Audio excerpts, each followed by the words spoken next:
experts are saying that this is already the most exciting World Championship match that Magnus Carlsen has ever played. Nepomniachtchi, he came close to a major upset yesterday, and today he's going to have the white pieces. So welcome everyone to day 3 in the FIDE World Championship match.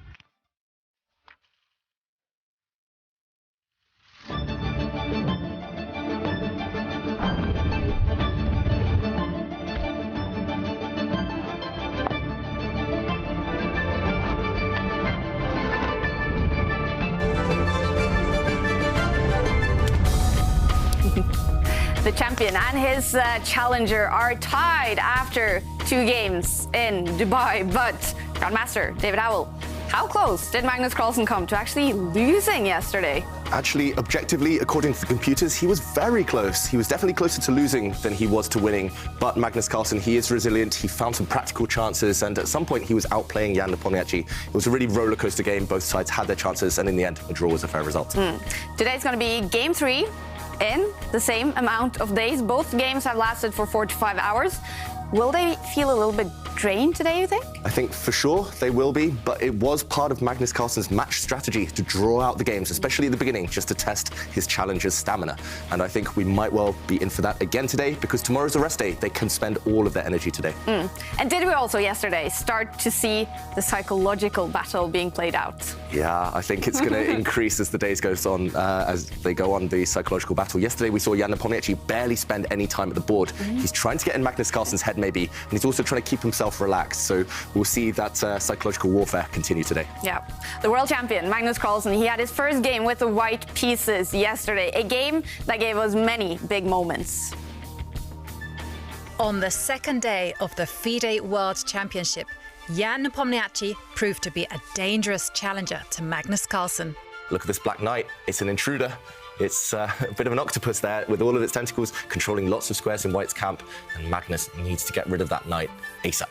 Yeah, this shows Magnus is in the mood to fight. He wants to win, and he's not materialistic at all. We might well see Magnus give up a rook, that white rook in the bottom corner now. Look at this, Nepomniachtchi reacts instantly. Wow. Straight back to the board, move. Magnus now has a big dilemma to face. That rook in the corner is under fire, and that white dark square bishop also attacked. This one has reached boiling point now.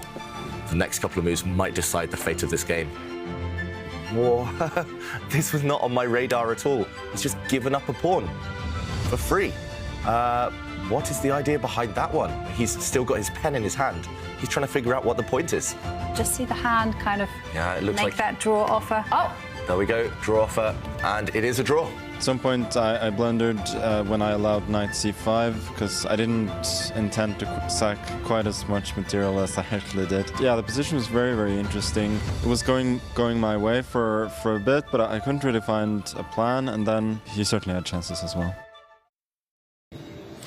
Yeah, guys, it's another beautiful day in chess paradise. The weather's still nice and warm, beautiful, clear blue sky. And I was lucky enough to run into Judith Polgar herself, the chess legend. You are on your way to commentate the game, so I will just ask you a couple of quick questions. How are you enjoying your stay so far? Oh, this is amazing. This is my first time that I'm commentating a World Championship match. But this is something very special. So anybody who can have the opportunity to come here, definitely it's something to come to the expo in Dubai. Yeah, it is quite an experience. Do you have some thoughts or impressions of the game so far you would like to share with us? Well, so far I think it's extremely exciting, because the kickoff game, game 1, was already very interesting when Magnus played the knight a5 move and sacrificed the pawn for initiative. It was a very interesting, very detailed game with very small nuances in there. So it was interesting where Magnus might have taken a little bit over, but when it was a little bit dangerous for Nepo, it was very clear that he was very much standing there, very clear. He said, okay, I just have to fix the position, bring my maneuvering with the knight, and then he saved the game, and it was just a repetition of moves. And yesterday's game was something absolutely amazing, I think, for Game 2 in a World Championship match. It was just ups and downs, endless ideas to talk about, to analyze, and I think all of us, when we were analyzing with Anish, it was like really endless, interesting ideas there. And there were moments which was extremely hard for Jan, especially after the opening. But in the middle game, it was very dangerous for Magnus, and it was so interesting to follow the players, how their body language gave some information also to us and to each other. But of course, some things it's not about body language. Some things are really what happens in the board. You cannot hide it. Magnus had to sacrifice material in order to stay in the game. And at the end, it was pretty clear that instead of little bit torturing more Jan, Magnus decided with his queen move, queen g4, to go into direction to simplification, and it was a draw. So these two draws was magnificent, and I'm very much looking forward for Game 3. Well, thank you very much. This is Judith Polgar providing the expert commentary that you can find on the Deep Dive podcast, broadcast, I'm sorry. And I know you have to go and commentate right now, so I will let you go. Thank you very much. And guys, back to you. Thanks so much, Rune and Judith, both on the ground in Dubai, but here in the studio, we have some excellent people to commentate on today's game. Also, Ginger GM Simon Williams, who spent yesterday at the Good Night. Was it fun? It was great, yeah. It's a bit of a change being in here. I'll be honest, I quite enjoyed the Good Night. Yeah. But it's lovely to join you for the first time in the studio. Obviously, I've been watching the tour over the last year, and I'm here. I'm now here. So round 3, the day before the rest day, it's going to be a fantastic game, I think. And if one player wins, they're going to have a great lead going into that rest day. So exciting. Yeah, definitely. And of course, at the Good Night yesterday, with a bunch of Norwegian fans being in Oslo, were they at some point getting a little nervous on Magnus's behalf? I think the beer probably helps a bit. So this is the Good Night Chess Pub in Oslo, and they had the big screens over there, so they're watching the chess, they're enjoying the chess, and I think it was a real up and down game. So you could sort of feel with the vibe of the pub, because obviously everyone's supporting Magnus because he's Norwegian and he goes down there quite a lot. And Magnus was doing very well, people quite excited, but then obviously at one point it seemed like he might well lose the game, and there was a little bit of concern, maybe some more pints being pulled at the bar at that moment. And but it was a brilliant day, so much fun watching the action there. So yeah, great. And it was a thrilling game, Jovanka. How did the Twitter world react to the action yesterday? Everyone thought the game was absolutely intense. Again, everyone was concerned for Magnus, but again, impressed by Nepomniachtchi's defensive skills and how resourceful he was. And again, the game took so many twists and turns. It was absolutely incredible to see. And the consensus is everyone is psyched up for game number 3. Yeah, and even Magnus, because Magnus Carlsen has tweeted, right? He has tweeted, and it's a little bit of a cryptic tweet, but he has posted, the match is officially on. So I think he's saying, yep, look forward to what's about to come next. I'm struggling to really officially on. Anyone? Do we get that? I think our viewers will have to help us out there with the meaning of that tweet. Because a very, a clever smile on his face there as well. And of course, we want people to keep tweeting today. Of course, the match has been absolutely incredible so far. And we want you at home to be very much involved in this experience. So we're asking you to send us your selfies, show us where you're watching the match from, who you're watching the match with. And of course, you can also send us your move suggestions, your thoughts, anything funny that comes to mind. And you can do all this by tweeting us by using the hashtag C24Live. Yep, definitely. Go ahead, you guys. And, well, David, if the match keeps going like what we've seen in the first 2 days, I guess we're in for a lot of entertainment. Yep, a lot of entertainment, and it feels like we're edging towards a decisive result. The first 2 games, despite the fact they were draws, they were full of twists and turns, and both players clinging on at some point. It's not going to be easy for them to kind of maintain that tension, to maintain their nerves. And yeah, as we've all mentioned, as Judith mentioned herself, so much entertainment, and that is set to continue. I can't see any boring games between these guys for the rest of the match. All right, and that leads me into the predictions challenge that you all can join in, of course, on Magnus Nepo, the prediction challenge. It's kind of a World Championship match fantasy game where you can challenge your friends and the entire chess community. We are all playing. How are you guys doing? Despite David not playing yesterday, I'm still in bottom place now. Well, that goes to show how absolutely random it is, and also how well, good you have to be with your predictions. So I'm taking a little bit of a gamble today. I'm predicting that this game is actually going to be shorter than the games we've seen so far. So how many moves have you I've put predicted 35 moves. Ooh, that's quite short. I think the game is going to finish in a draw. And my reasoning for this is because the games so far have been incredibly intense. They've been tough and required a lot of endurance. So I'm thinking they might take it easy today. Now, this is a gamble on my behalf. And I don't think that Nepomniachtchi is going to repeat opening with a King's Pawn opening. Yeah. What do you think, Simon? What's your predictions for this game? Who's going to win? Will Pretty it be a much the draw? opposite to Jovanka there, I have to say. So yeah, going to go against Jovanka, but I'm thinking it's going to follow probably the opening of the first game. So we're going to see this E4, E5 stuff. I don't think H3 will be played. So if anyone at home can remember this move, but I think some kind of anti-martial, and I expect a long game. I expect I'm going to go I think I said 65 moves, something like this, and obviously a draw at the end. So they're going to give it a little go. But Jovanka sounds a lot more thrilling to me. 35 moves and a win. No, the draw. Sorry. Draw. I thought I put in a win for Jan Nepomniachtchi with the white pieces, and he looked fierce yesterday. How about you, David? I'm boring. I went for the draw as well. I was about to choose your suggestion, Kaja. Actually, I said Nepomniachtchi might win the first game in the prediction challenge, and today I was close to saying that as well because he has the white pieces, because he's itching to win. But draw, Roy Lopez, 42 moves. That's my prediction.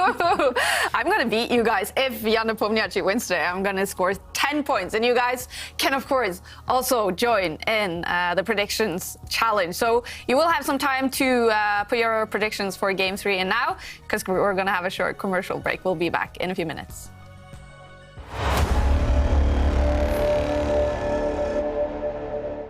Today, more than ever, when the world comes together to create a better tomorrow. It's going to be magic. La magie. Magic. Magic with music. With architecture. With colors. Magic with celebration. With your safety. From here. There. And everywhere.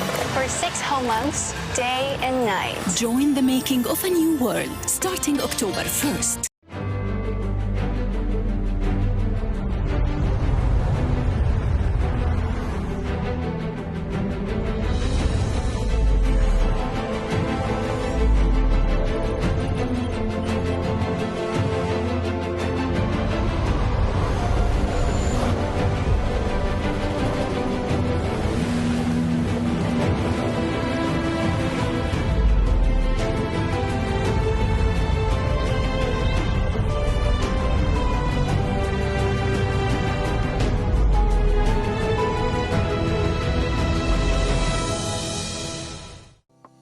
Welcome to the new Chess24 playing experience. Play in light mode or dark mode.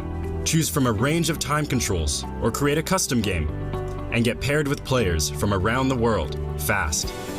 Enjoy a polished playing experience while making moves on a fresh, responsive board to claim your victories.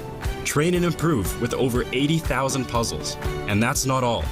Download now and discover what more you can enjoy in our brand new app.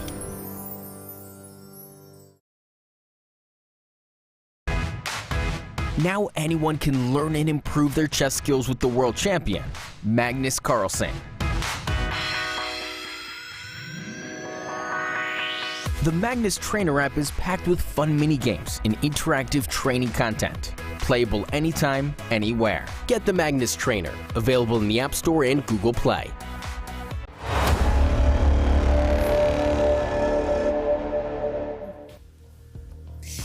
Jan Nepomniachtchi is here, arriving the arena in Dubai, ready for Game 3. He's going to have the white pieces. He did impress everyone yesterday with some fantastic moves. And the question is, what does he and his coach Vladimir Potkin have up their sleeve for Game 3 today with the white pieces? Jan Nepomniachtchi, he is 31 years old, playing his very first World Championship match. He did learn chess at the age of 4, and here he is, looking sharp and ready for Game 3 in Dubai in the World Championship match. Can he score his first win in the match, Jan Nepomniachtchi? As mentioned, he did learn chess at the age of 4, and he was what some people will call one of those child prodigies, not only in chess, also when it came to several subjects in school. We have been to Bryansk, where Jan was born and where he grew up, and we have talked to some people that knew him growing up. I was born in Soviet Union, still in Soviet Union, in Bryansk. It's about 400 kilometers southwest from Moscow. Now we are in the English classroom where Jan Nepomniachtchi learned English. He was a very curious boy with big, brown, very expressive eyes, full of curiosity and a lot of questions. I think I was pretty usual child. I didn't really like to study. I preferred, some video games, some simple like Dandy or Sega, and of course like some football and some other active games with friends. He was a very serious kid, so very nice looking. He was very stubborn, I should say, and he liked fighting with guys, so he had lots of problems. I think he was a bit different because he was a bit smaller, because he joined school quite early, but it was quite clear from the very beginning that he's very talented. As he was very little, he usually sat on his knees.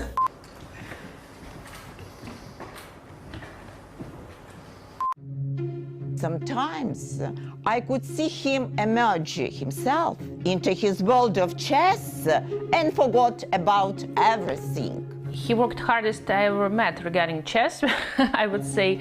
I'm not sure he gave up something, but of course he had much less free time than we used to have. During English class, he was asked a question about his favorite flower. As usual, children say rose, lily, but Jan asked me how it will be in English sirene. And I suddenly forgot it in English. And I saw a smile on his face. It was his victory over me. He could combine playing chess with great success in all subjects.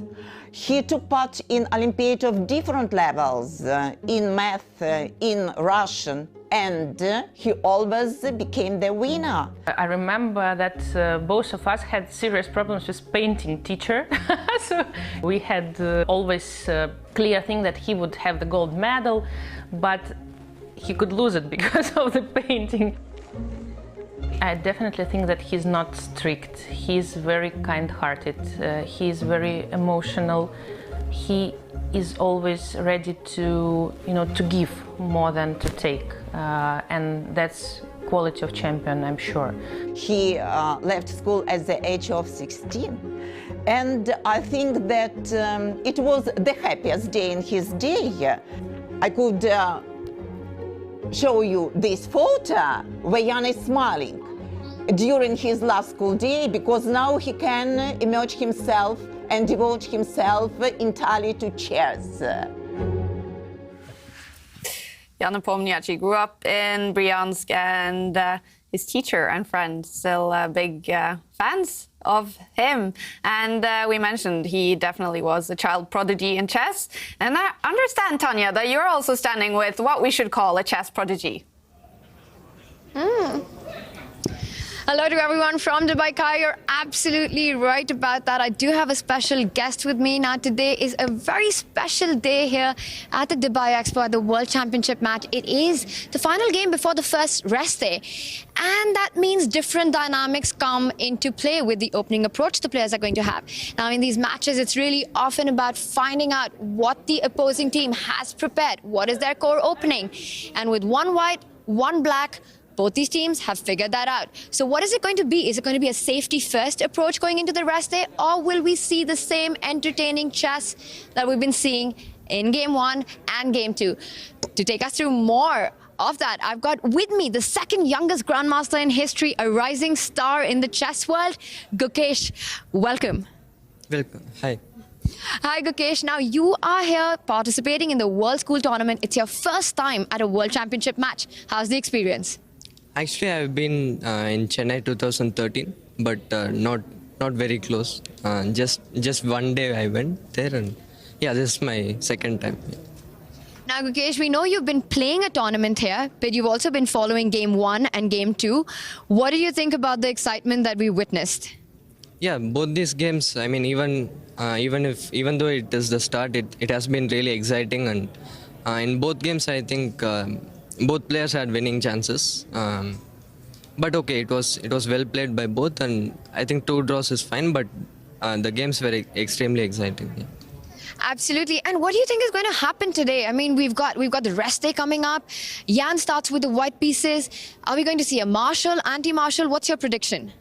I would probably say some anti-marshal, though I think H3 anti-marshal is not very likely, but it might be some other anti-marshal, or he might even try to play 1.d4 to see what Magnus has prepared there, because the next day is rest day, so I don't know, but I would say anti-marshal. Yeah. And if it is an anti-marshal, now Magnus's knight a5 in Game 1, he got a good position. Do you think Magnus would mix it up? I'm not very sure. H3 knight a5, he might repeat it because it was quite convincing, I think. And though, I mean, bishop b7 and d6 are also possible. Maybe d6 he won't play, but bishop b7 is possible. So, yeah. Although I don't think H3 anti-marshal is very likely. Yeah. Gukesh, I've got to ask you now, of course, you're one of the rising stars of chess. You follow their games very closely. As a top-level grandmaster yourself, what do you think is Magnus's big strength and Jan's big strength? Jan's big strength has always been his aggressive style and also his time management. It's sometimes he plays impulsive chess, but I think he has managed it now, and candidates he was also very solid and practical. So, yeah, and Magnus's strength, always, too many. Yeah. Awesome. And finally, tell us what it's like to be in Dubai here. You're part of Team Polgar that won the Challengers Chess Tour. How's the experience been so far? Yeah, it's very nice to be here in Dubai. I'm enjoying playing the World School event also. It's really nice to be here.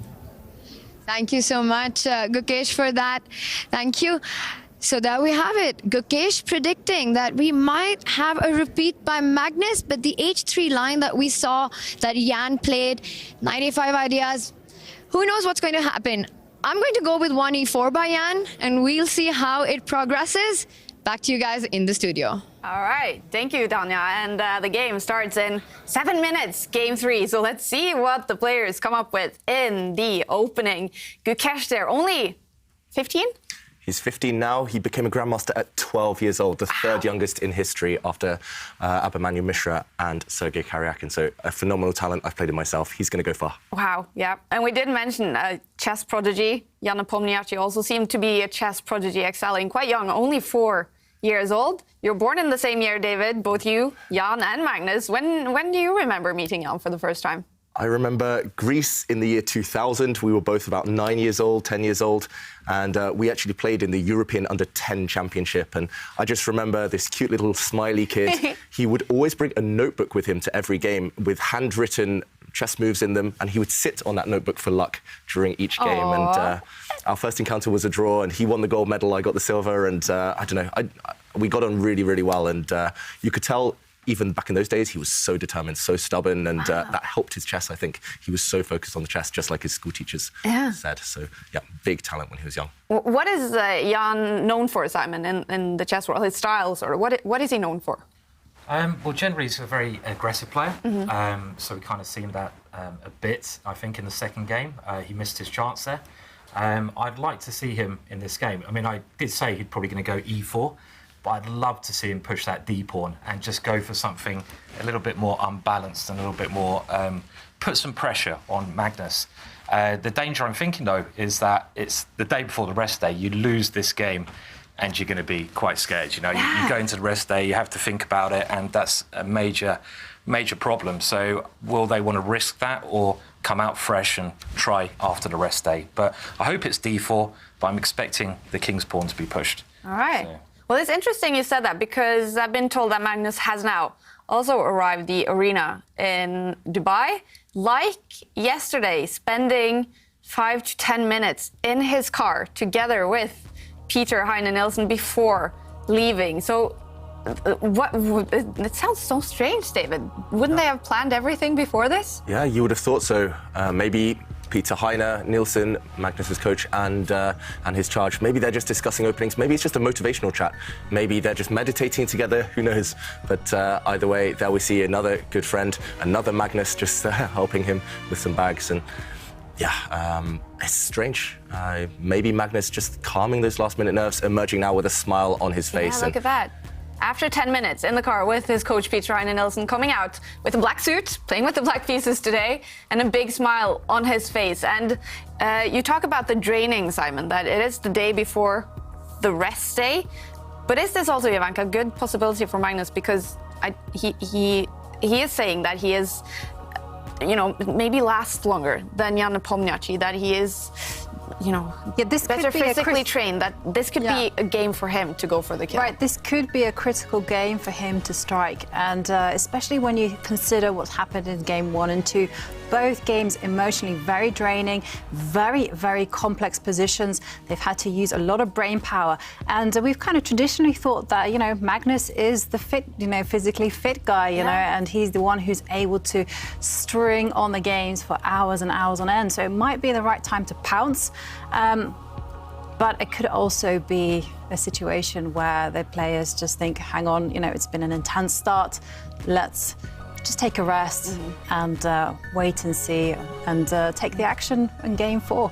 How would you balance it, David? So going into the rest day with a loss, if you push too hard, devastating, or, you know, the other player maybe a little drained, maybe it is the possibility to go for a win.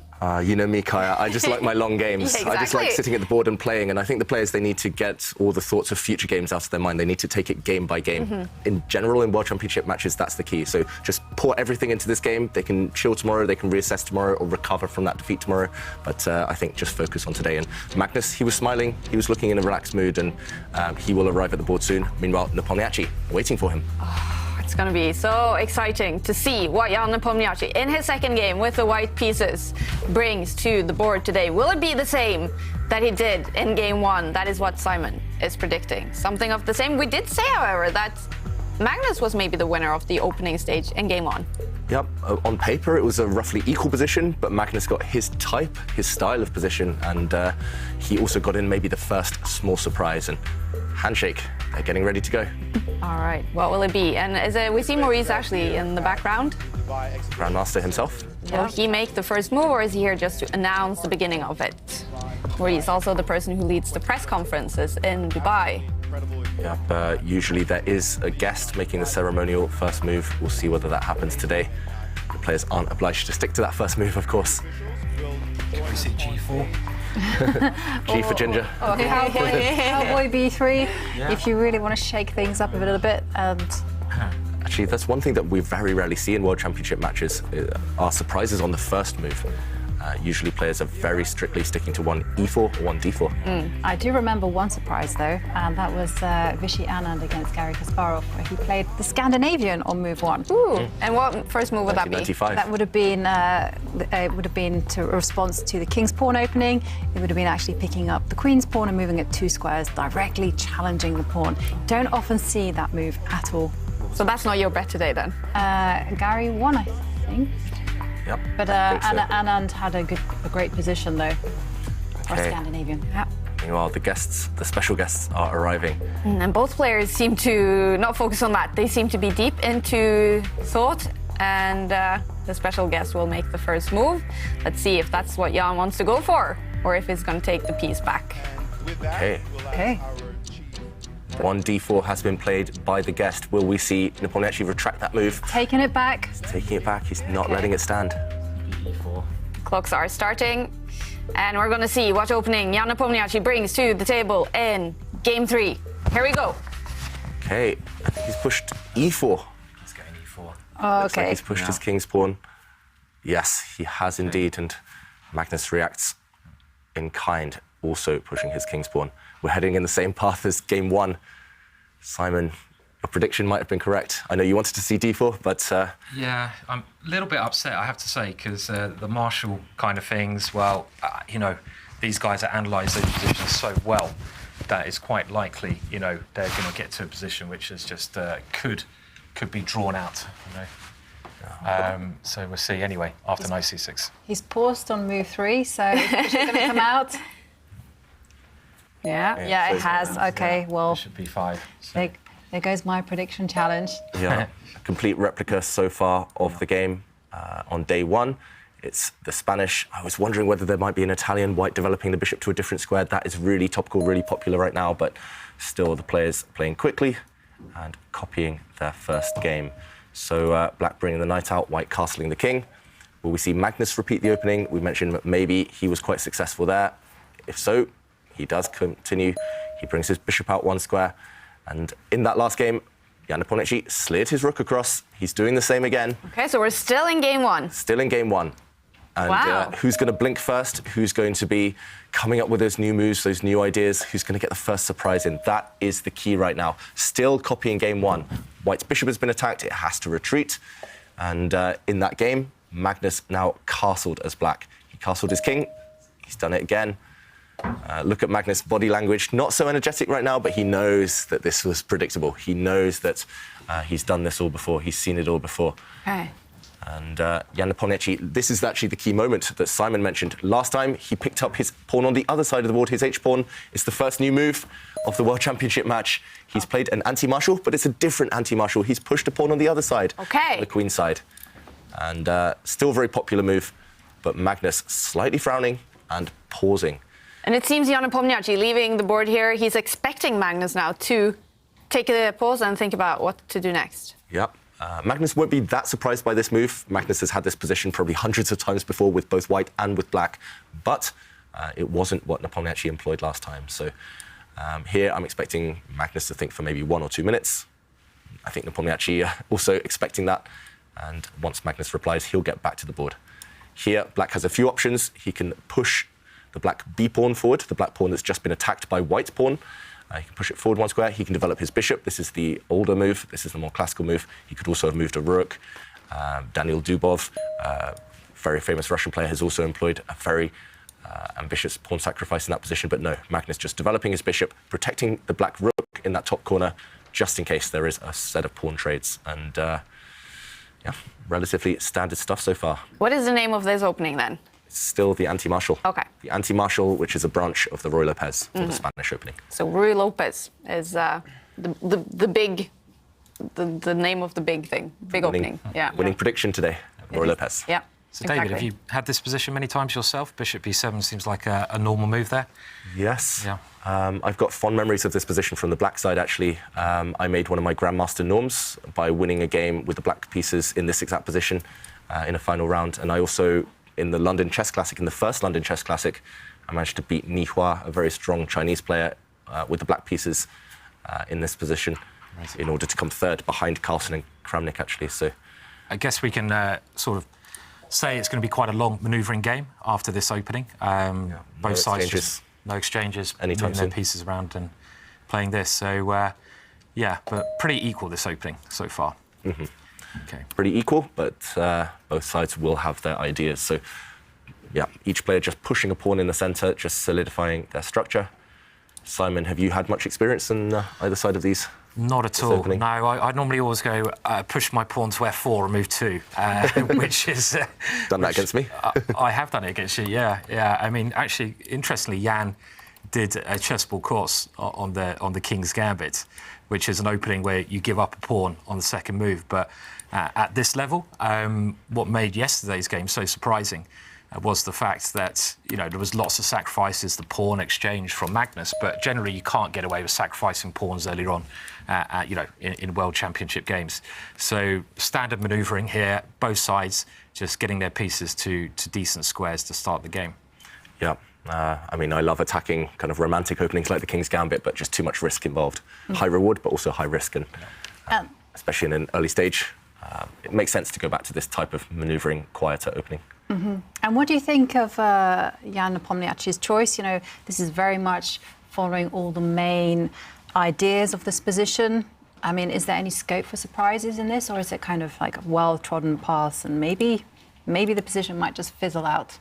Yeah, I think the surprises will come a bit later on. Both sides for sure would have analysed this position, and it's not actually about memorising exact variations, long forcing lines. It's more about where to put the pieces, about the long-term plan. So if Nepomniachtchi and Carlsen, they've both studied this position, I wouldn't have been surprised if they've played training games, for example, against their coaches, just to see, OK, I'm comfortable with my pieces on this side of the board, or this is my plan over the next 10, 15 moves. And despite the fact Magnus is thinking, he's just maybe just trying to recall how he felt most comfortable placing his pieces. So no surprises yet. I don't see this one fizzling out anytime soon. I think this will be a long game, as Simon mentioned. Yeah. And I'm just checking. Actually, I'm searching this position on GChess, and I have to say, you know, GChess is quite unusual in that it's the first ever website where you can just put up a position and you can search that position over chess databases, chess articles, even YouTube, and of course Chessable as well. And here I'm just seeing that there's a lot of articles on this particular move, you know, and they're telling me right now that Kasparov prepared this move for his 1993 encounter with Nigel Short. And that was also another World Championship match. And lots of information here. Apparently the old main line has actually developed the knight to a different location, and everyone used to do that. So all the hot stuff right now. GChess, yeah. It's the place to be. It is. Yeah. Jovanka, so maybe talk us through. You mentioned that developing the knight to a different square is the main line. This one would have put... the old main line. The old main line, sorry. This would have put more pressure on this pawn. This is where I have more experience as well. But white, Nepomniachtchi, maybe with a small surprise, not choosing the most active square, choosing maybe a slightly more passive square for now, but he wants to reroute his knight towards the king side. So all the action will be on the king side.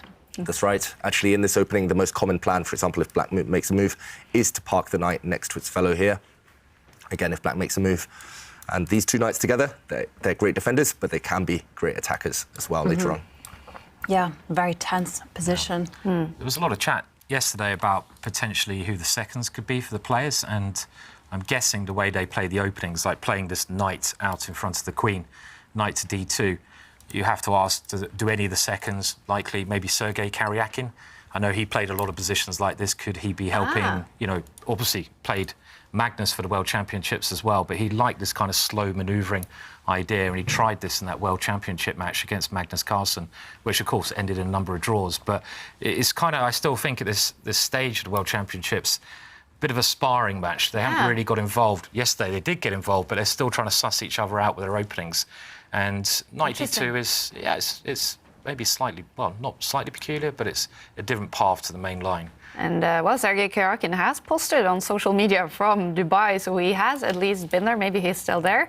And also, talking about this opening, every day Chessable makes a free course available on the opening of today. And today's course is Jan Gustafsson's E5 for black, and you can check it out on the link in the bottom of the screen. So while these players are playing out this game, you can dig deeper into the same kind of opening on Chessable. So have two screens open, watch this, watch the game unfold, and also dig deeper into the position. Yeah, I mean, that's a huge opportunity to learn from a world-class grandmaster like Jan Gustafsson, famous commentator, but also someone who has worked with Magnus Carlsen in the past. It's rumoured he might be part of the team now. Nobody knows, but Jan Gustafsson, he's one of the biggest experts on this opening from the black side. And Simon mentioned Sergei Karyakin, who has experience on both sides of this type of position as well. Also, for example, Peter Leko, who helped Jan Nepomniachtchi in the candidates match earlier this year. He's a big expert from the black side. And yeah, lots of names come to mind. But Jan Gustafsson's course there. And I think Peter is a second, isn't he, for, I believe, for Jan.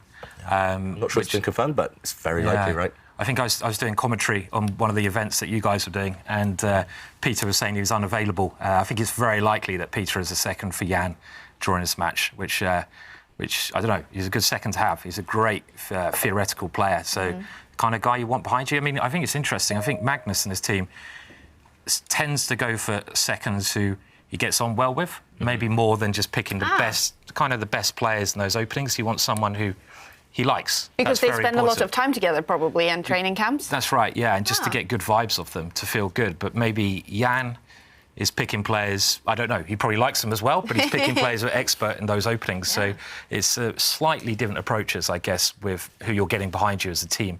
And the team is so important, I feel.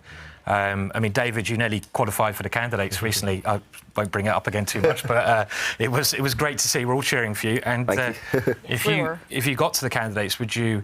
I mean, what would be your approach? Would you like a second? Do you like working your own? I mean, do you think it's important to have someone who's an expert in the openings, or someone who can maybe help you a little bit, just emotionally? I would love to kind of have that team around me just to kind of take the burden off in terms of doing the work, to keep those good vibes going, to feed you with new ideas. You always need some kind of inspiration at this top level. You can't just keep doing the same thing over and over again. So, I would have loved to have found some seconds. I'm not sure who I would have asked or who I would have found, but apart from this guy, apart from Simon. Actually, I was thinking a few years ago that you'd be the dream second for me, just because sometimes I kind of get in a bit of a funk and I lose a bit of creativity, and just to feed the ideas. But that's very kind. No, I'm not just saying that as well. I was thinking genuinely. And on the other side, I've been lucky enough to be a second for a couple of top players and just get a bit of insight into their regime and how things work. And it's intense once the chess starts. And that's why Magnus, I think, wants those people around him that he gets on with. Yeah. What about you? I was just going to say, we just saw a move there from Magnus Carlsen, and I just kind of wanted to point out that this is not the main move in this position. And actually, just checking the database, I can see it's like the 5th most popular move. So Magnus Carlsen doing what Magnus Carlsen does best, which is choosing those sidelines, which the opponent might not necessarily have studied. And the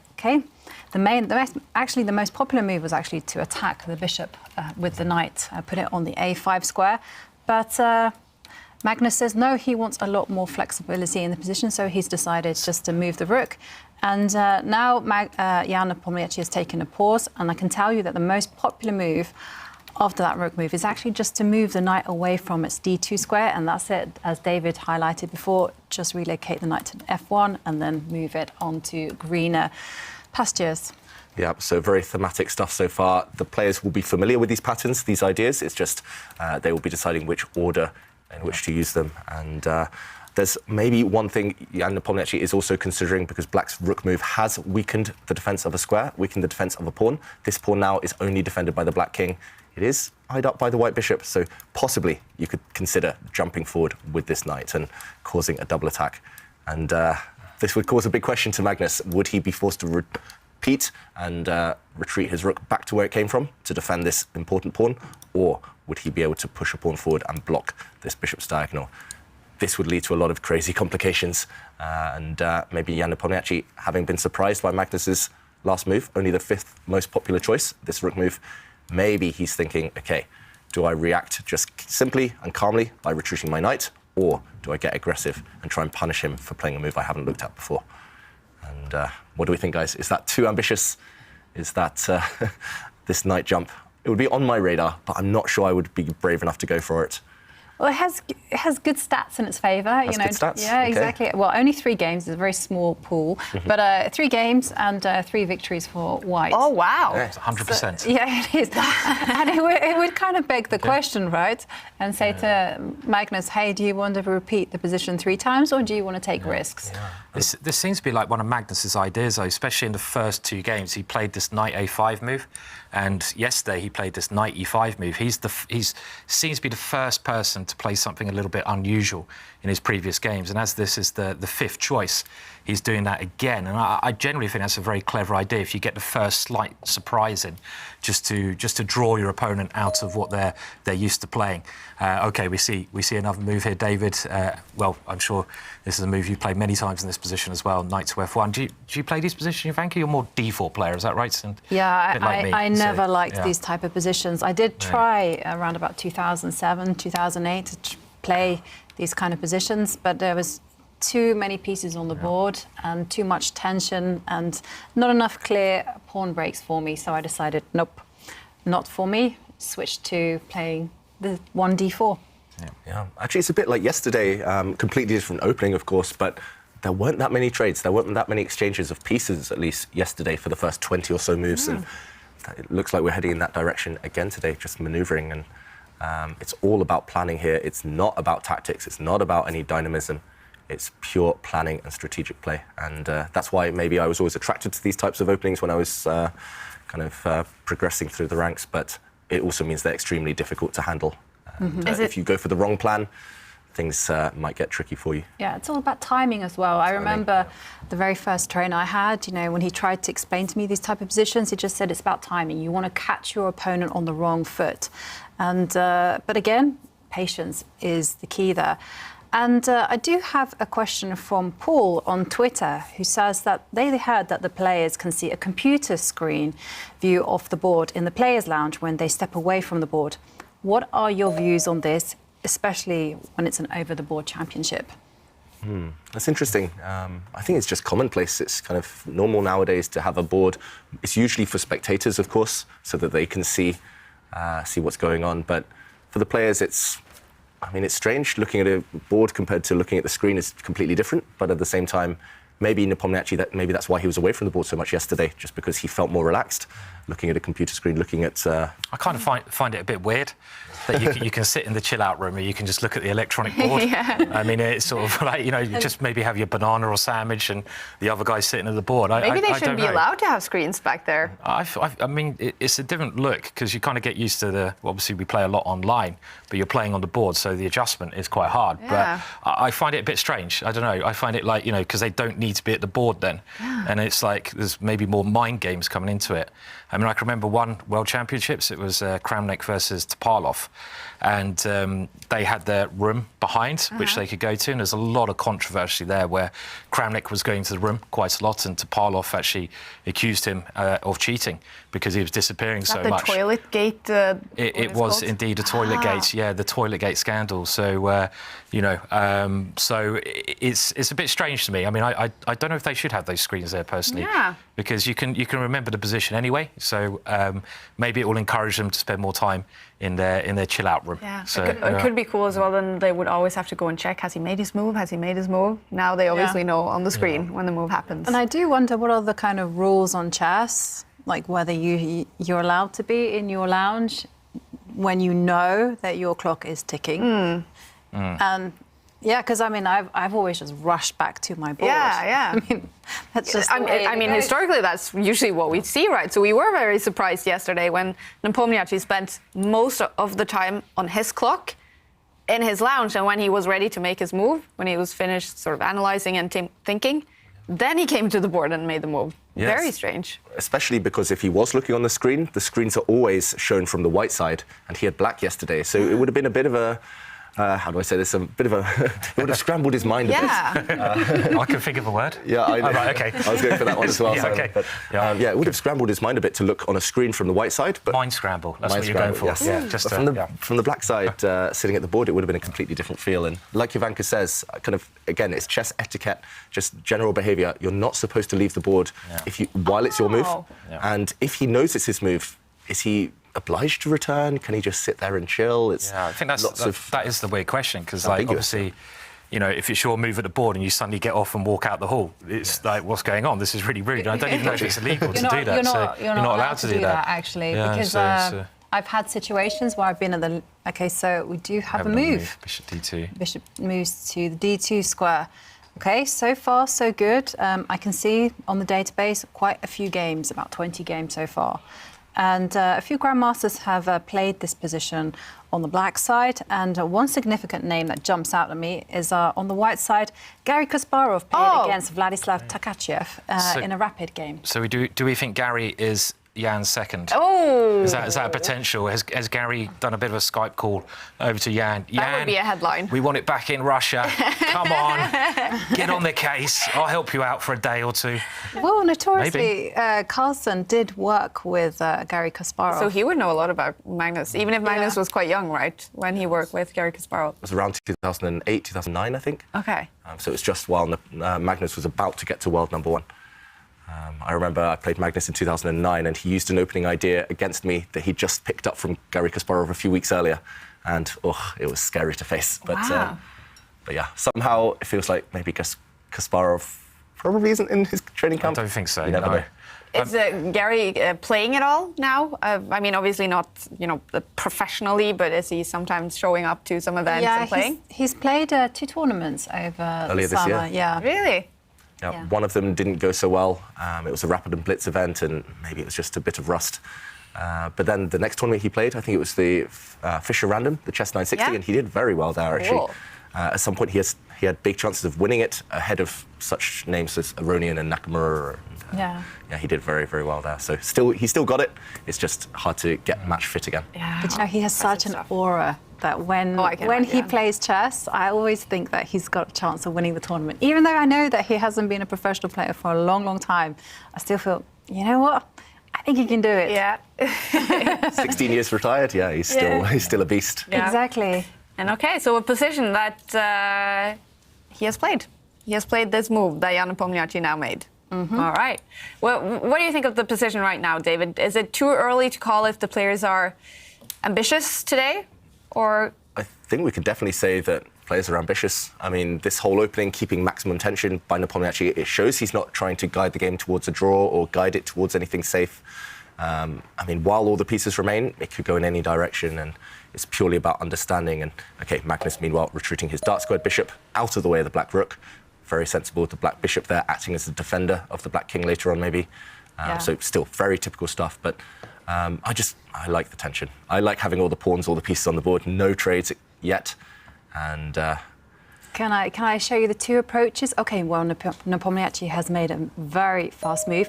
Okay, this is the main moving move the knight again. Yeah, it is pretty much better. There was another alternative which would have amped up the tension even more, and it was actually played by Garry Kasparov himself. He didn't actually move the knight to that square. Instead, he chose to pick up the c-pawn and challenge the pawn on b5 by playing c4. Mm-hmm. Wow. So... Okay. That's not so orthodox, actually. No, I know. That's something we very rarely see in this opening because it does actually block in this bishop. And I think the idea is that if black just bypasses this pawn, if black locks things up, this bishop is a terrible piece. I guess the whole concept is to push this pawn forward at some point and try and reopen this bishop. It might come at the cost of a pawn, but now this bishop will eternally be a strong piece. So very interesting idea from Garry Kasparov there. Let's go to Jan Nepomniachtchi's move. However, he chose to bring his knight to the center first. So maybe this idea is still in the air for later by Garry Kasparov. And this knight, I mentioned it going in the other direction, but here it does have its eyes on 2 squares, one in the center of the board. This will stop any potential pawn breaks by black. Black can never push this pawn forward now. The square's covered too many times. But also the f5 square. We've talked about f5 so many times actually throughout the course of the Champions Chess Tour. Knights on f5 will thrive. I think that's what Kaja came up with. And normally that piece landing on that square will be the signal for an attack. So, for example, if white can land a knight on this square, it's just a launch pad, and there will be threats of sacrifices maybe later on. Maybe white will move the other knight out of the way, then start bringing the queen into the action, and lots of potential scary ideas for Magnus to face. Sometimes you will be strict with the players, David, when they move their pieces too many times in the openings. But is this a good plan for Jan Nepomniachtchi, even if it will be the, 4th move with the knight? 4th move with the knight, and now Magnus moves a piece that's already been developed. I think it's fine in this scenario because both sides have castled. Mm-hmm. Both sides have moved pretty much all of their pieces once by now, especially their minor pieces, their bishops and knights. And once you've completed development, especially if the center is blocked, as it is at the moment, both sides kind of with nice pawn structures, then you do have the luxury of just maneuvering. And while the moves are continuing... I've seen the evaluation bar as well. I mean, I hate looking at the evaluation bar so so much. And this happened yesterday. And one thing I would advise actually is to try not to look at it too much sometimes, because it just jumps around, maybe doesn't catch up. But it really jumped there after Magnus's knight move. But that can't be a bad move. This is standard stuff, right? It is the main move. And now the idea that we kind of showed earlier that Garry Kasparov used is now being put into operation. It is now maximum tension on that b5 pawn. And, well, OK, now this is interesting, because the main response is actually to reinforce that pawn and create even more all sorts of suspense and, I want to say tension again, in that side of the board. But Magnus, he chooses something else, and he goes for pawn takes pawn. And we kind of sense a pattern, actually. Jan Nepomniachtchi has been incredibly well prepared, but it looks like Magnus has just gone that one move deeper. I mean, the one thing that amazed me with Magnus Carlsen, I mean, we talked about Jan following Garry Kasparov's game here, which I'm sure he's aware of. As you know Magnus very well, David, it's just Magnus's memory is phenomenal. The one story I can remember was he was playing, well, I don't think he was playing, but he came over to Reykjavik and they had this chess pub quiz over in Reykjavik, and it's 20 questions, but the questions are the hardest ever chess questions you can get. They're incredibly hard, and you get all these historians coming over just to do this pub quiz, and I think the highest score someone's got is like 17, and that's a team of 4. He came over with Hammer, so Hammer time, and he took part in it. And apparently Hammer's really bad at these quizzes, so it's mainly just Magnus doing it. And he got 19.5 out of 20. And it was random positions from games played 200 years ago, and you had to name the players and name what's going on. And he just knew it straight away. And it's just a phenomenal photographic memory. So I'm sure in this position, he's well aware of the C4 idea, and he has some good ideas about what to do, just like Jan does. Yeah, and we see Magnus there just taking a step away from the board, still studying the position, though. And I wouldn't be surprised, as you mentioned, Simon, if he's completely familiar with that Kasparov game. And despite the fact both players now, they've spent about 10, 15 minutes on the clock, I think both players have actually looked at this exact position before. And if not this exact position, then at least the same ideas. And Black has just captured a pawn. Which way do we think he's going to recapture? With White? With a knight? With a bishop?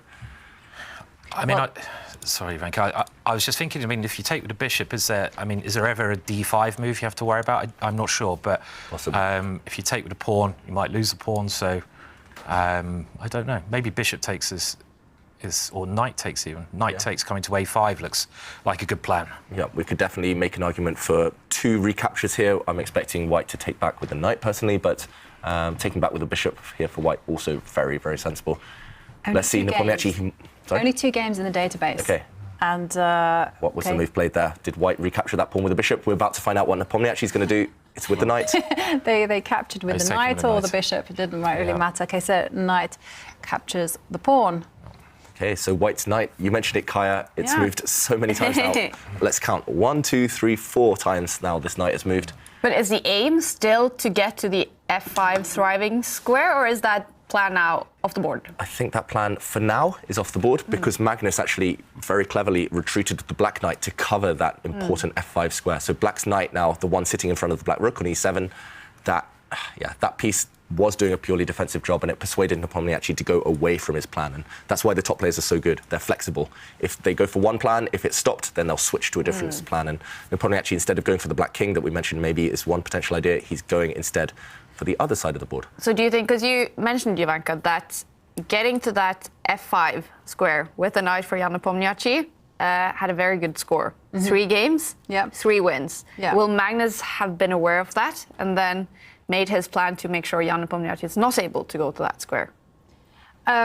Yeah, I think Magnus chose that particular move order because I think he wanted to play those mind games again with Jan Nepomniachtchi. Does Nepomniachtchi just try to repeat the position or not? And, he'll take the risk that maybe things get very, very sharp very quickly. And now the game has kind of taken a different turn. It's about manoeuvring the pieces again, getting ready to put your pieces on ideal squares, and of course getting ready to open up the position. It's all about the knights. It is all about the knights. Yeah, they're doing a merry dance right now. He's moved the knight again, so back to where it came from just a few moves ago. Interesting. And you seem surprised, David. Yeah, I mean, I'm slightly I'm surprised, but also impressed that Magnus has clearly studied this position beforehand, even though I mean, it's so rare. I mean, Jovanka mentioned it's only been played once before this position up until now. It's never been played now.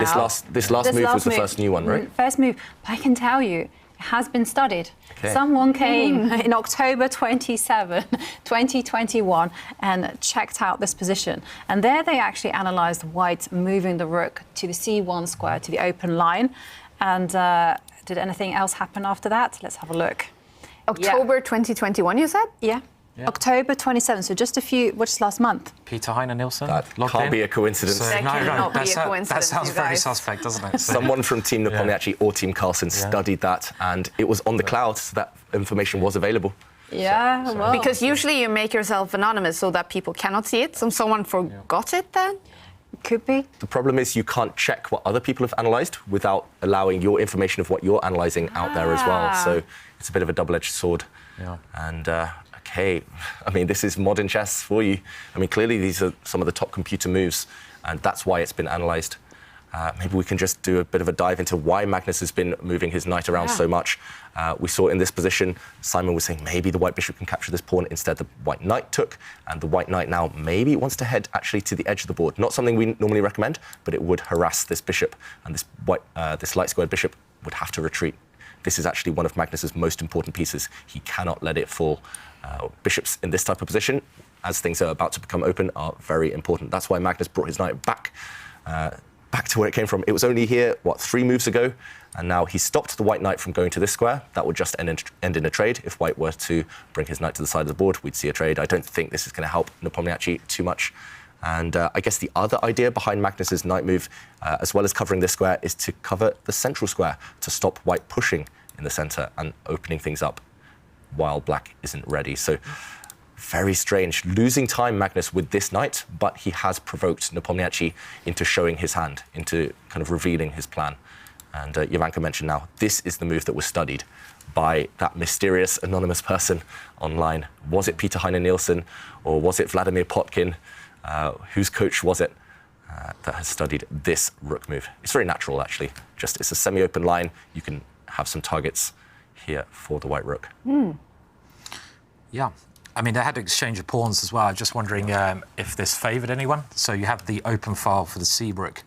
Maybe Magnus can try to get something on the B file here. I think whenever you have an exchange of pawns, whenever the structure changes, it's a good idea to take another look at the position and see what the positives and negatives are. So, you know, it seems easier for white to play this, to my eyes, because that knight on C6 could be a bit clumsy. So black should be looking for some counterplay somehow, and I'm just trying to work out where that's going to come from. Maybe rook b8, d5 is a move you always want to try, but I don't know if d5 is maybe just not working in this position here, because you drop the pawn next to it if you push on. So, Should I tell you what was studied in October 27th? Yeah, I can see. Oh, brilliant. I can see. So what was studied there is that the rook came to that line, and the main move that they had considered was actually pushing the A pawn 1 square forward just to secure the B4 square, and then white played bishop going to C3 just to support a pawn push, and then so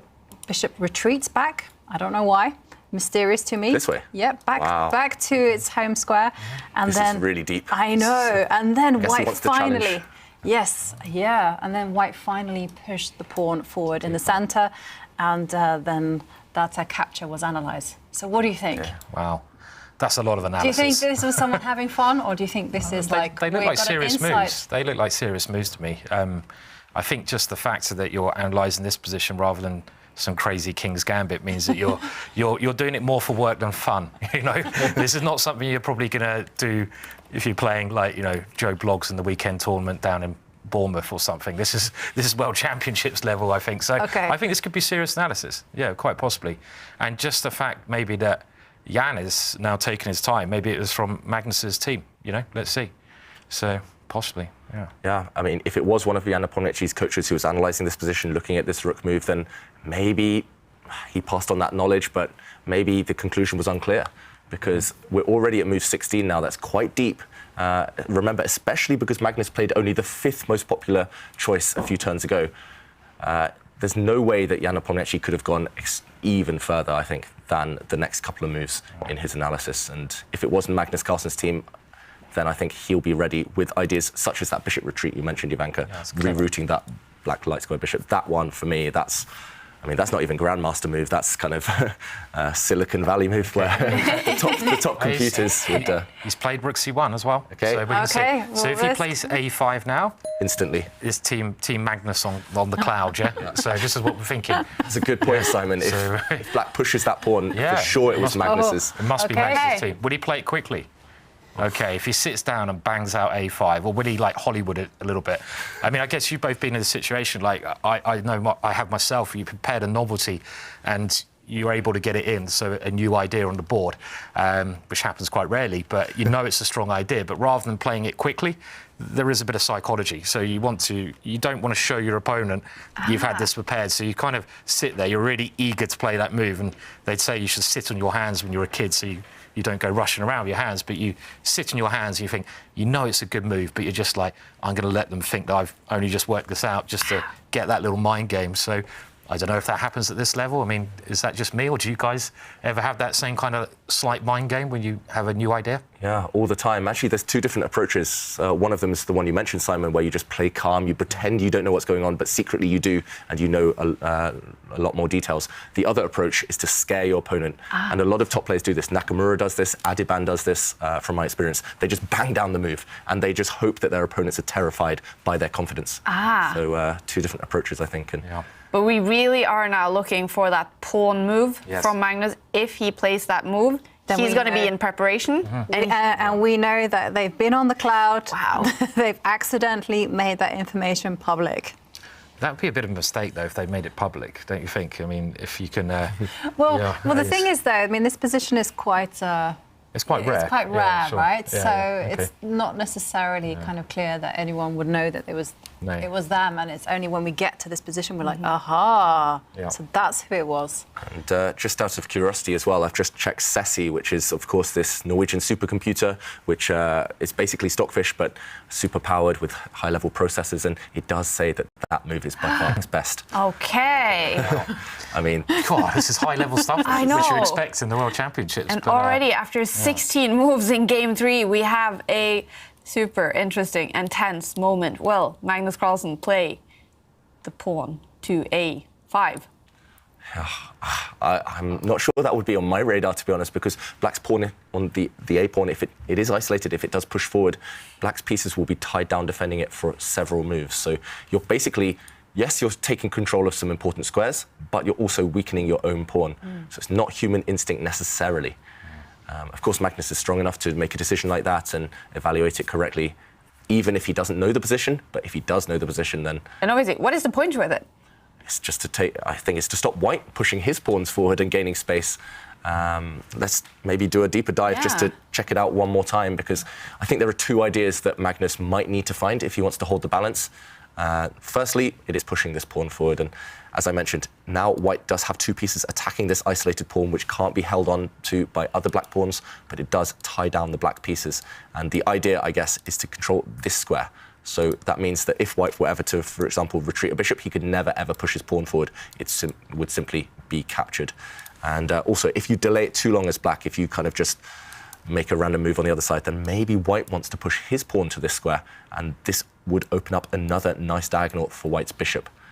So maybe it's just a kind of a move to stop the opponent's plans just as much as it is to kind of do anything yourself. I'm wondering if black does push a5. I mean, obviously, this is something they may have analysed. If that pawn, as you mentioned, is very weak, do you have time to play something kind of ridiculous? I don't think you do, because of bishop c8 and rook b8, but I'd like to play rook e2 and queen e1, but that's incredibly slow because you get your probably bishop c8 is a very good response, but this pawn you've pointed out on a5 is a real weakness, and you can't defend that pawn in a lot of lines. But that's sneaky, actually. That's clever. Yeah, obviously here black has many ways to get counterplay. Bishop g4 being one, rook b8 being another idea, but you must watch out for that pawn on a5. So maybe it's not a very human move to play pawn to a5, as you said, because you put your black pawn under attack. So I don't know if he'll find that move or not really here. Yeah, it's not easy. I mean, he's looking up now, and normally that's Magnus Carlsen's kind of remembering face, where he's just trying to recall what he studied before. And maybe when he recalls it, like, ooh, that was it. maybe he's just thinking, oh, A5, I've seen that somewhere. What was the evaluation? What did my coach say about that?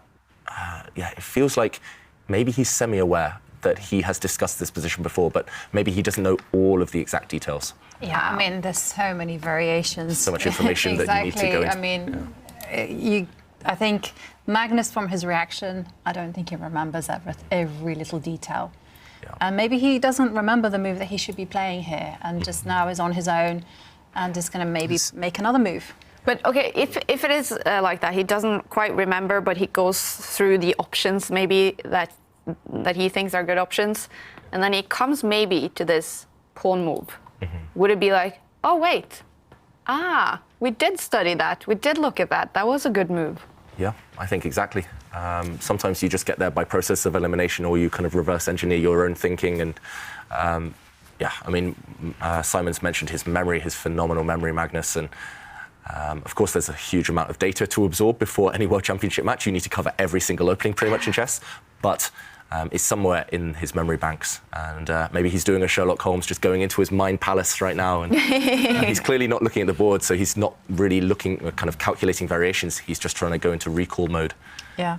Do you think these players like Magnus, I mean, I remember Anish Giri was saying when he prepares for the candidates, obviously another world-class player and tweeter, when he goes into the candidates, he has to go over all the variations of his laptop to maybe get it from long-term memory into short-term memory.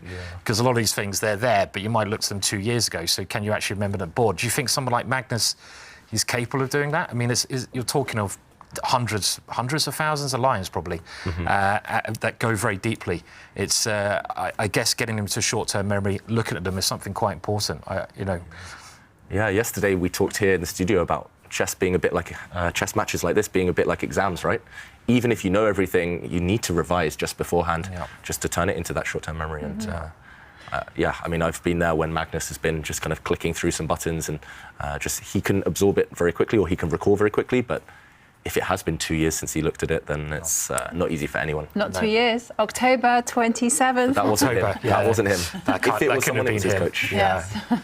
And yeah, one thing I was going to say is that you do have to be very careful when you're trying to absorb the chess variations. I mean, the best tip that I can give is for everyone just to put it up on a board. Put up the position that you want to memorize on a board. Physical board, and then you can kind of get a feeling for how the position is, maybe the sense of danger of the human moves as well. Be very careful with just opening up a chess program and just going bum, bum, bum with the space, and then you're like, la, la, la, la, la, la, la, I got that one. In reality, there's been no absorption whatsoever because you haven't put the hard graft into it. It's been the computer that's generated these moves, and you've just gone, yes. Oh, and look at Magnus. I totally agree with you there. I mean, I know so many players who are, I don't know, let's say 1400 strength, and they rely on their computer as much as they can. I mean, one story, I was playing in Vienna with another grandmaster, and we had someone joining us who was 1400 strength. And after the games, we'd go and have a glass of wine, maybe look at his game.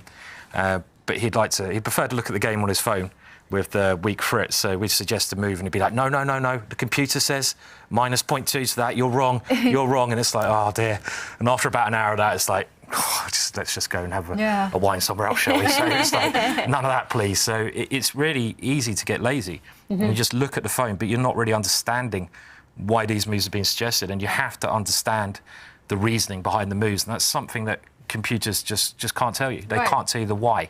So it's so important to understand why is rook c1, for example, a good move, or something else. Yeah, well, Magnus, he is still in deep thought. Will he make this a5 move with his pawn? We're going to head down to Tanya, standing with a lot of great chess players. What do you think, Tanya? Will Magnus make this a5 move? We're going to find out, but the one thing that's very clear is that this is going to be a long strategic fight, quite different from the action that we've been witnessing in Game 1 and Game 2. And for more on that, for more insights about the kind of chess we're seeing today going into the rest day tomorrow, I've got with me Grandmaster Maurice Ashley. Maurice, thank you for joining us. Thank you so much for having me, Tanya. Maurice, first impressions about the position that we have on the board right now. I love it. It's playing into the same kind of strategy, actually, that they've had so far.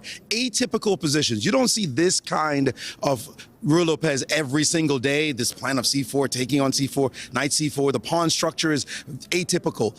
That is what we're seeing, and that puts Magnus sort of on his back foot because he's not able to just play relaxed moves, let me do this, let me do that, I know all this. No, he's got to think. It's a unique position that Jan has prepared. I like this kind of chess. I have to ask you now, Maurice, this is Magnus's second black. He's had 2 blacks. He's gone for the marshal. He's made it clear. Anti-marshal by Jan here. First he played h3, then he's gone for a4. Now, one of the players is, of course, known for anti-marshal, where he won a big game, Peter Lecko. Peter beat Kramnik in a very, very important game in the marshal.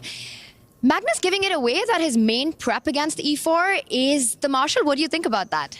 Well, Magnus is Magnus. He can do what he wants. He doesn't care about Peter Lecko. He doesn't care about Vladimir Kramnik, Vishy, Kasparov. His name is Magnus Carlsen because he knows everything. He is comfortable playing any position. We've seen him play openings. The dragon, he'll just toss it out there because he feels like it. His understanding is so deep that any position he's in, he feels like he's like a cat. You throw him out a window, he's going to flip and land on his feet. Awesome. Now, Maurice, of course, you're a grandmaster, you're a pro commentator, and I have to ask you, I worked with you in St. Louis as well. You have a great understanding of players, their style. The last 2 games that we've seen, what's the message that the challenger has sent across to the world champion? What I'm hearing, not only in the games, but from Jan himself, is that I'm not afraid. I don't care that this is a world championship. I'm playing against Magnus Carlsen. That's the point of this exercise.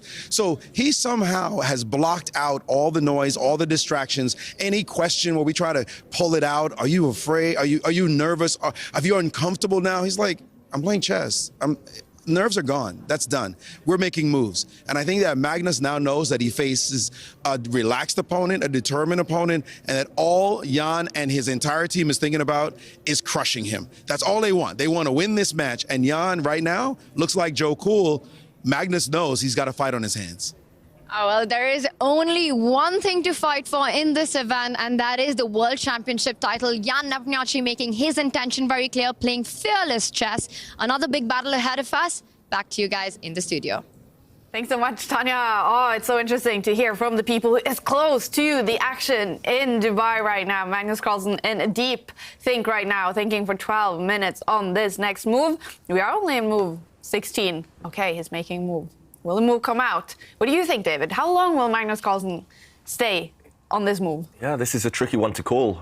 Magnus now, he's been thinking for 12 minutes. Just by his change in body language, it shows he's not quite ready to make a decision yet. And it is a big, big moment, because if he doesn't find this pawn move, maybe White will use that square for his own pawn or use it for his own knight. And somehow it feels like Black is going to struggle for space, struggle for activity, struggle for control if he doesn't find it. So for me, of course, I would be spending 30, 40 minutes, but I do have a feeling Magnus will also invest quite a lot of time. I wouldn't be surprised if he thinks for another 10 minutes or so before either pushing that pawn or maybe sliding his rook across. And oh, here comes. Okay. Of course he's played it. He has played it. Magnus Carlsen has played his pawn to e5. That means he's in preparation and is following some fantastic calculations that he's probably made with his team. Yep, that's what we're speculating. Yep. Yes, he's following the analysis that I have here on my computer that was studied in October 27th. So, okay, that was last month. And we did see that Magnus went into his memory palace. And really, and even now, he's still just trying to remember all the fine details. Because if you remember the line that we showed, it did get pretty critical because White was allowed to just open up the center. Yeah, and it's unclear yet whether Magnus is still kind of following something he's looked at before, or whether he just got there by process of elimination, or because he's just, I mean, the best player in the world. He's finding these, once you give them kind of, not necessarily only moves, but once you give them a narrow path, they normally find those best moves. But either way, that's unclear, but I think it will become clear over the next few moves. Yeah, I think there was also a danger in that last position that White could have moved the knight to a5.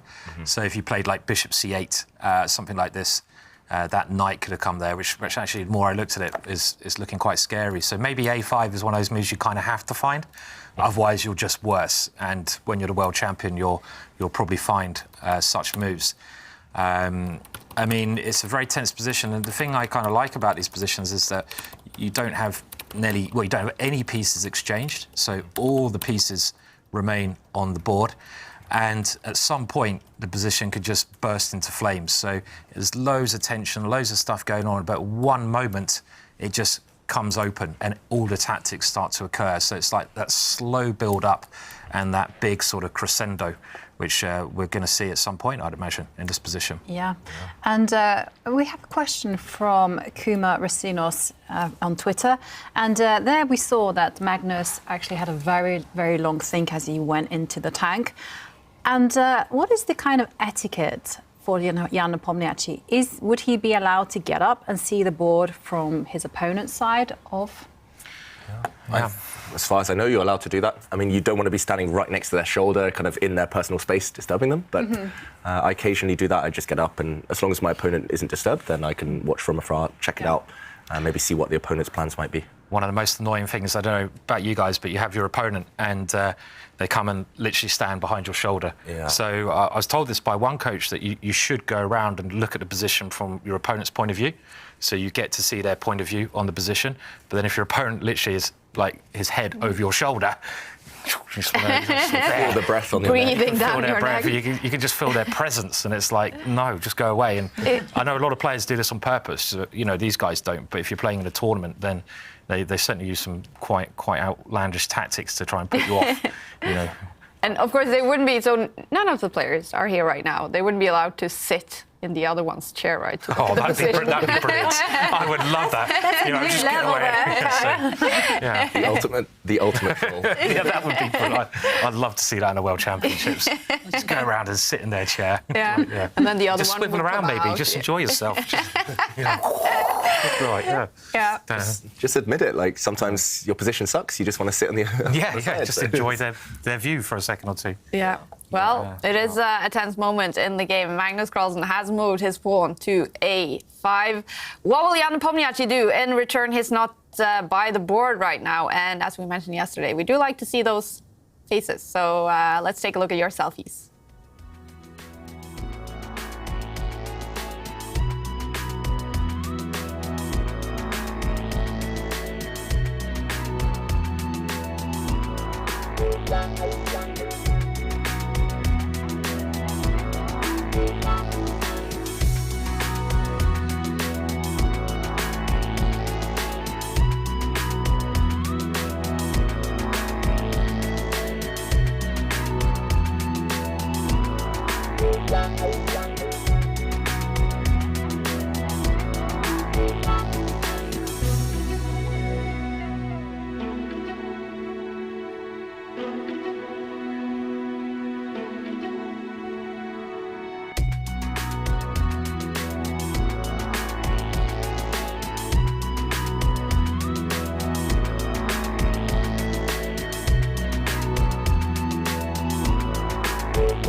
Thank you so much to everyone for watching and for sharing your selfies using the hashtag C24Live. Jan Nepomniachtchi just came back to the board. Will we see a quick move from him now, David? I think a quick move is very likely from Jan Nepomniachtchi. Maybe not over the next 30 seconds or minute, but this doesn't seem like the kind of position where you invest 20, 30 minutes. For me, there's only one clear plan now for white, and that would be initiated by moving the white dark squared bishop.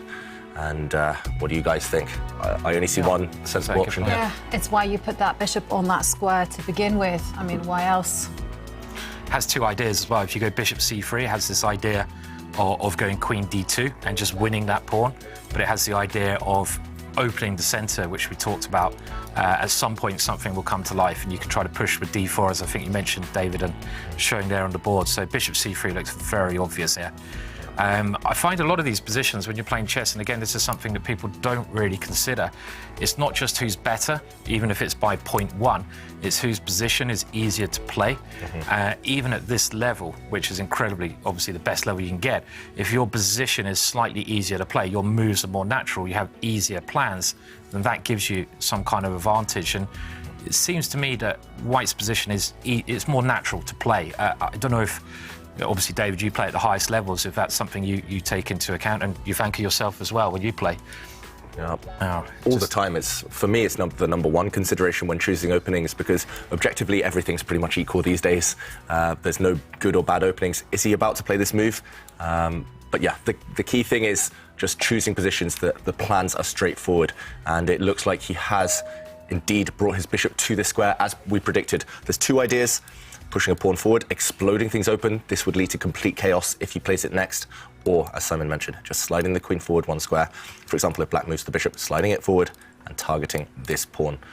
You've got to time it correctly. There might be consequences to each decision, but either way, I think Simon's on point there. This was part of the plan. It was a straightforward move, and that's why Nepomniachtchi may be feeling slightly more comfortable right now, just because there was no other sensible way forward. And I'm just checking with Ceci as well. And the top move is for the light squared bishop to go back to its home square and reroute itself. So we might see. This is such a hard move to find, though. Bishop c8, I think, right? I mean, unless you've looked at it with a computer. Yeah. But I do think that Magnus is going to find find the kind of move like that, because I've seen him do this type of thing before. And it is quite common in these kind of positions. Your bishop is blunted, is looking at a wall, so move it to a better diagonal. Yeah, it's on a good diagonal, but that diagonal is completely blocked, as you mentioned. And it is slightly typical, but not in this exact position where there have been open lines, where there's open diagonals. Okay. Personally, I think it would take me a long time to come up with this move. We should also explain the reasons behind it, this retreat. Firstly, because you might want to bring it to this square and create an annoying pin against the white knight and against the white queen. But if white, for example, stops that move, if white pushes a pawn forward, controlling the square the bishop wants to move, then you can bring it to the center and challenge against white's light squared bishop. And this is the Spanish opening, the Roy Lopez. The whole kind of heart and soul of the opening is this white light squared bishop. It was Bobby Fischer's best kind of favorite piece as well. And if you can kind of neutralize the light squared bishops, you might neutralize white's advantage. So, yeah, a very logical move once you stumble across it, but not easy to have on the radar. It's not kind of human instinct. Okay, Magnus frowning slightly there. Yeah. And again, I think maybe it comes back that white has the slight easier position to play. I mean, bishop c8, I'm sure he will find it, but he's going to spend a lot of time finding such moves as this. And Jan, well, he always seems quite confident, Jan, doesn't he? He's very hard to tell from his body language, because he's always getting up when he plays a move, and he just has that extreme confidence about him. But sorry, Simon, Tanya is down in Dubai with an interesting report. What's going on in Dubai, Tanya? Kaja, now we heard it from Grandmaster Maurice Ashley that both players playing atypical positions like we've been seeing them in Game 1 and Game 2. Quite unique structures on the board, pawn trades. I've got with me a martial expert, Grandmaster Hans Niemann, joining us to take us through what exactly happened. Now, Hans, in this position in front of us is where Magnus went into his first big think. Jan played knight d2, and then we saw Magnus hold his head, take a moment, and pause. What happened here? So, some people might think that this think actually means he doesn't know the position, but I can assure you Magnus has looked at this position and knows exactly what he's doing. It's a common thing that a lot of top players do is when he's making a psychological decision here. He's choosing essentially to go for the main line, which is knight to a5, and after bishop a2, c5, knight f1, bishop c8. This is a very extremely theoretical line, something I've played myself. And he's probably thinking, okay, if Jan is going for this specifically, he's got some ideas, and maybe this is somewhere where Magnus doesn't feel comfortable going straight into Jan's preparation. So then he's thinking to himself, okay, how can I deviate in this position without sort of giving Jan too much of an advantage? So in this here, he's probably got maybe 2 or 3 other alternative moves that he can play to sort of surprise Jan. And I think the surprise factor is extremely important. So he played Rook E8, a move that is definitely not the main move. But it's the goal of this move is to sort of say to Jan, okay, you're not going to get the knight a5 main line. Now show me what you've got. So this was a really interesting theoretical moment, something I'm a specialist. I played a lot of games with the black pieces here. And I can assure you that if I know a lot about this, Magnus knows 10 times more. So although he might be thinking, and you might think, oh, maybe he's got, maybe he's worried, maybe he's unsure, but I can assure you that he is thinking extremely psychologically and how he's going to make his next decisions. I'm looking at Magnus behind us on the big screen right now. And Hans, I have to say that he doesn't look very comfortable with what's going on. So what do you think what is he thinking right now? So I think he maybe is regretting possibly not going for knight a5 because knight a5 is sort of the direct equalizer. It's not completely equal, but if from my analysis and from general top-level analysis, if you take it deep enough, it's equalizing. So perhaps he's regretting that specific decision, and perhaps he's been just annoyed that Jan has played so well. And as you see in the position currently, this a5 pawn could be a bit long-term weakness, and I think that he's a little bit uncomfortable.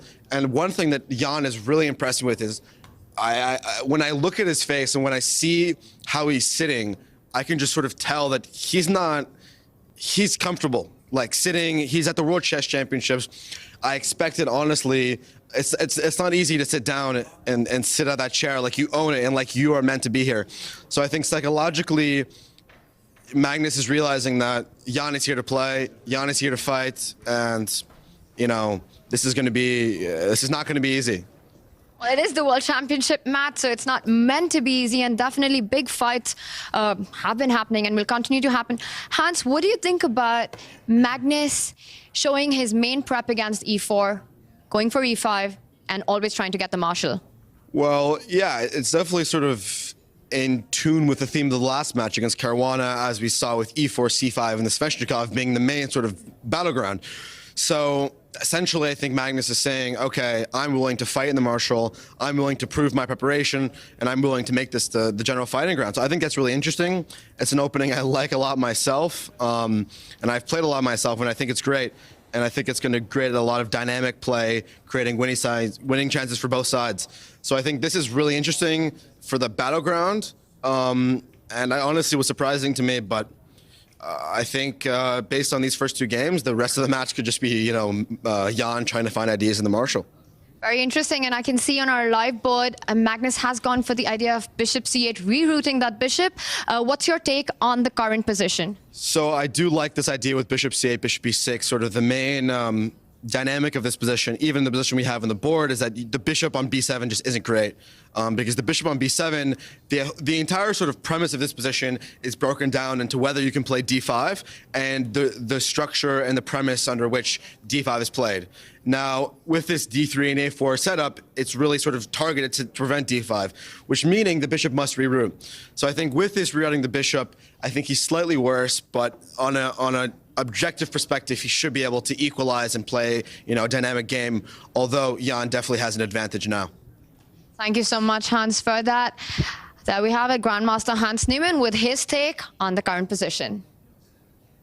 Yeah, thank you so much, Tanya and Hans, and super interesting. Hans saying that definitely there is an advantage for Jan Nepomniachtchi right now. It does look that way if we trust the computers, and this type of position, I'm quite inclined to trust them because it's about to open up. It's about to get quite forcing and dynamic. And Magnus Carlsen, he did find the move, we should mention, while they were having the chat there. Black did find the move that we were recommending. Quite an important move, rerouting that bishop. But if Jan Nepomniachtchi plays the most principled reply, I think he will, then Magnus still has some hard work to do. A lot of defense ahead. What do we think, guys? Is White going to push his central pawn forward, push the d pawn, explode things open? Feels like this might be the moment. I think if he does play it, it's a good sign for Jan because he is an aggressive player. And we want to kind of see that aggression at some point. He's got to play a move like that if he wants to win this match. He can't sit there and play long games, which is something Magnus specialises in. So I think d4 would be a very positive sign for his team if he played it now, because it's a very positive move.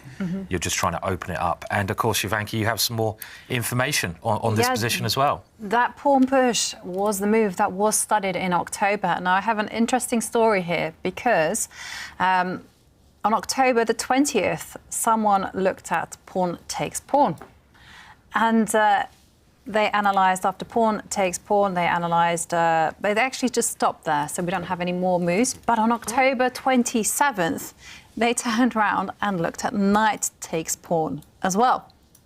So this is on the cloud database? This is definitely in the cloud database where you can look at what people have been studying. And can we know how far they studied, maybe? Because this looks like quite a forcing variation. After knight takes pawn, there's about to be trades of pieces for the first time in the game. Yep, it does continue. Okay, so it continued after everything got swapped off. And there was a bit of indecision, you know, bishop takes pawn or queen takes pawn. Both lines were looked at. And in the end, queen takes pawn was kind of looked at a little bit more. Looks like the most attacking look at these bishops, potentially. Still need some help to get pieces out the way for them, but scary pieces. Yeah, heading towards the black king. And then the line continues. Do you want me to go on? Yeah, keep going. The light square bishop developed to the e6 square. That's right, David. And then they looked at a very subtle move, actually stepping back with the queen 1 square. Okay, interesting. Okay. Could it be Nepomniachtchi that has studied this? Or It could be because the line ends here. And then here I can see that... Knight d7? Hang on a second. In November 26th, that was a few days ago, it was revisited. OK, wow. OK. What? Crazy. November 26th? Yeah, November 26th. That was the day of the first game of this match. So it feels like it must be Team Nepomniachtchi, because maybe they realised he wasn't getting anywhere with the way he played in Game 1. Right. So maybe they were trying to find a different way to play in Game 3, his next... But wouldn't Jan be playing quickly? He strikes me as the kind of character who are talking about these guys that might try to hide their analysis or they try to scare their opponent. I think if Jan had prepared this a couple of days ago, he'd be banging out the moves with pure confidence, you know. But it is very strange timing that you've got this here. A couple of days ago, this position's been fine. Maybe Magnus before the game was because he didn't know there would be an h3 anti-marshal and he was expecting this. So maybe he's kind of... Oh, in those 7 minutes that he spent in the car. Yes. I was going to say. Maybe someone just logged on while they were in the car.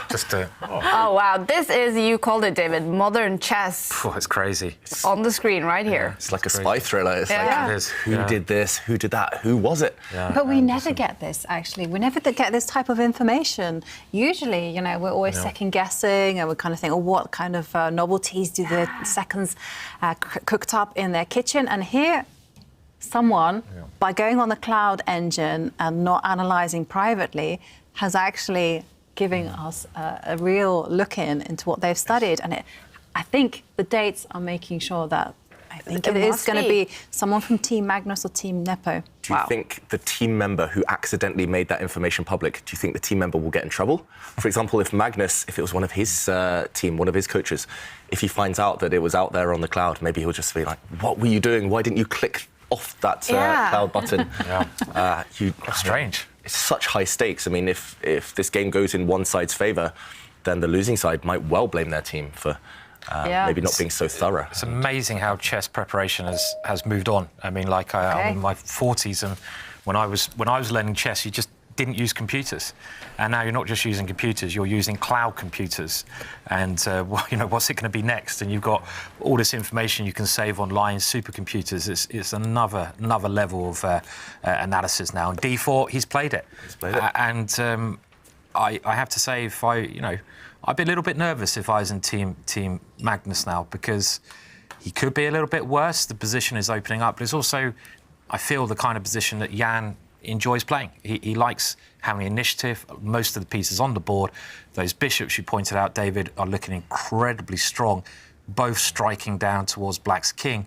And you've got to be careful here with Black. You've got to be really careful. I mean, if you compare the black bishops to the white bishops, right? The white bishops, now that things are about to become open, they're staring down at the black king. Both black bishops back on their starting squares, despite having both moved a couple of times. So definitely the stakes are higher for Magnus. And do you think, you guys probably know Magnus more than me, his body language? Do you think is there any way you can tell from his body language anything at all, would you say?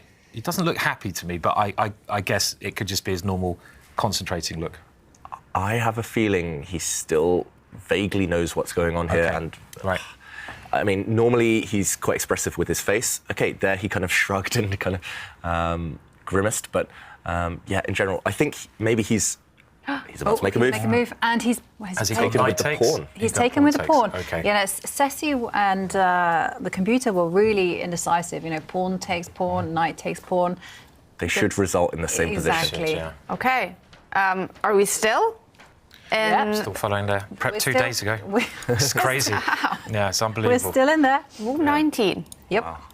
Imagine if we end up on move 25, 30, and the position's still analysed. So this was literally, so why this is so amazing is that this was analysed on a cloud server 2 days ago for the first time ever. And now we're seeing it, and we're not sure who put it up, but they maybe could have put it up as private, but they've put it up as public. So whoever did that, your job's on the line, son. So just so they're probably more worried than anyone else. They're like, why didn't I press the private button? But it's fascinating. Yeah, and isn't it fascinating as well that it's hard to tell if it is Team Carlsen or Team Nepomniachtchi? Or some random If you are guy. out there and you studied this and you're not in their team, please tweet us. We want to get to know you. We want to call you. Yeah. Hashtag C24 live. Yeah. If you are the culprit, then get on the show. So, yeah. And we're going to have you call out the lottery numbers today as well. Yes. And there we go. Nepomniachtchi makes a bit of a face and then takes back the pawn with his knight. Okay. So Nepomniachtchi, again, it looks like, just having played him several times, he made a bit of a face, but it feels like he's trying to control his emotions and not try to give too much away. So this is still following everything. It is. Queen takes, then it was Bishop E6. Yeah, I mean, both Following what we moves showed were earlier. looked at. Yeah, and he will take with the Queen, surely. It's the most natural move, right? Yeah, and now Bishop E6, and you might as well just tell us the whole game, Jovanka. I'll just go. I'll go and have a cup of coffee. You can tell us how it ends. So maybe then, one of them studied this. We think that is quite clear. For sure. The other one has seen this, that has been open out there, and has also studied it, but privately. Okay, he just adjusted a piece. Shadoobed. Yes. Shadoub. I adjust. Yeah. Wow. Okay, so yeah, I mean, I think we will find out for sure over the next. I've said this before, but we'll find out now over the next couple of moves who knows the position better.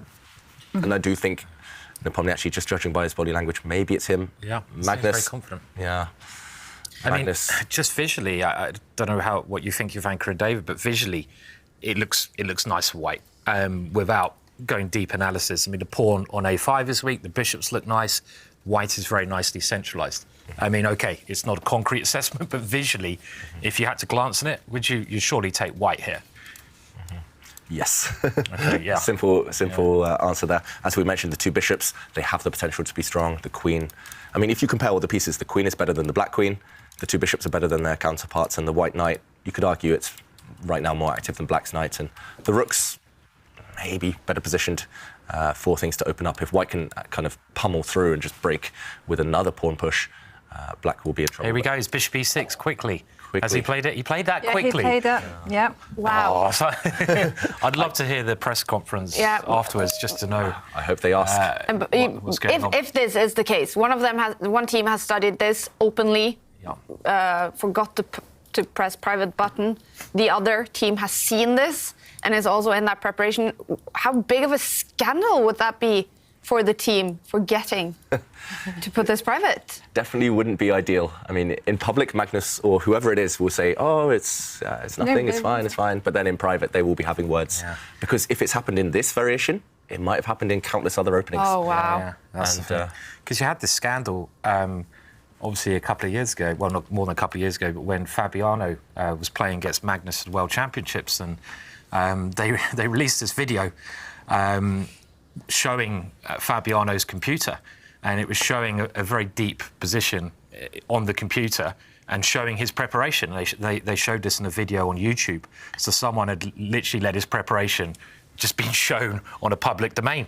And Petrov all over it, right? Yeah, it didn't really make it very subtle. Like Fabi's preparation for the World Championships, Petrov variation or something like that. And it's like, so if Magnus's team were looking at that, it's like, wow. So these kind of mistakes, you have to be a bit crafty or just careful, don't you? I think at the moment. So yeah. And the thing is, that was a complete accident. It was part of a bigger shot. They were just showing the team's faces, and then it was just at one corner. Someone had zoomed in, screenshotted, and they found out that information. And it wasn't a bluff. That was actually his opening. So that was. So, but then I think they claimed it was a bluff. So then you've got to think, were they double bluffing? So it's like, did they put that information out? They're never going to play the Petrov. They're just throwing it out there. So, or is it a triple bluff?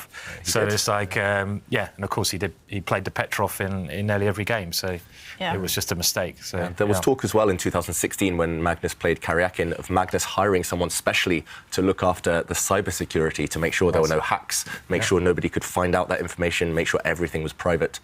And I'm sure both sides as well, they'll be very, very aware of keeping things under lock and key. Yeah. And meanwhile, Nepomniachtchi thinking.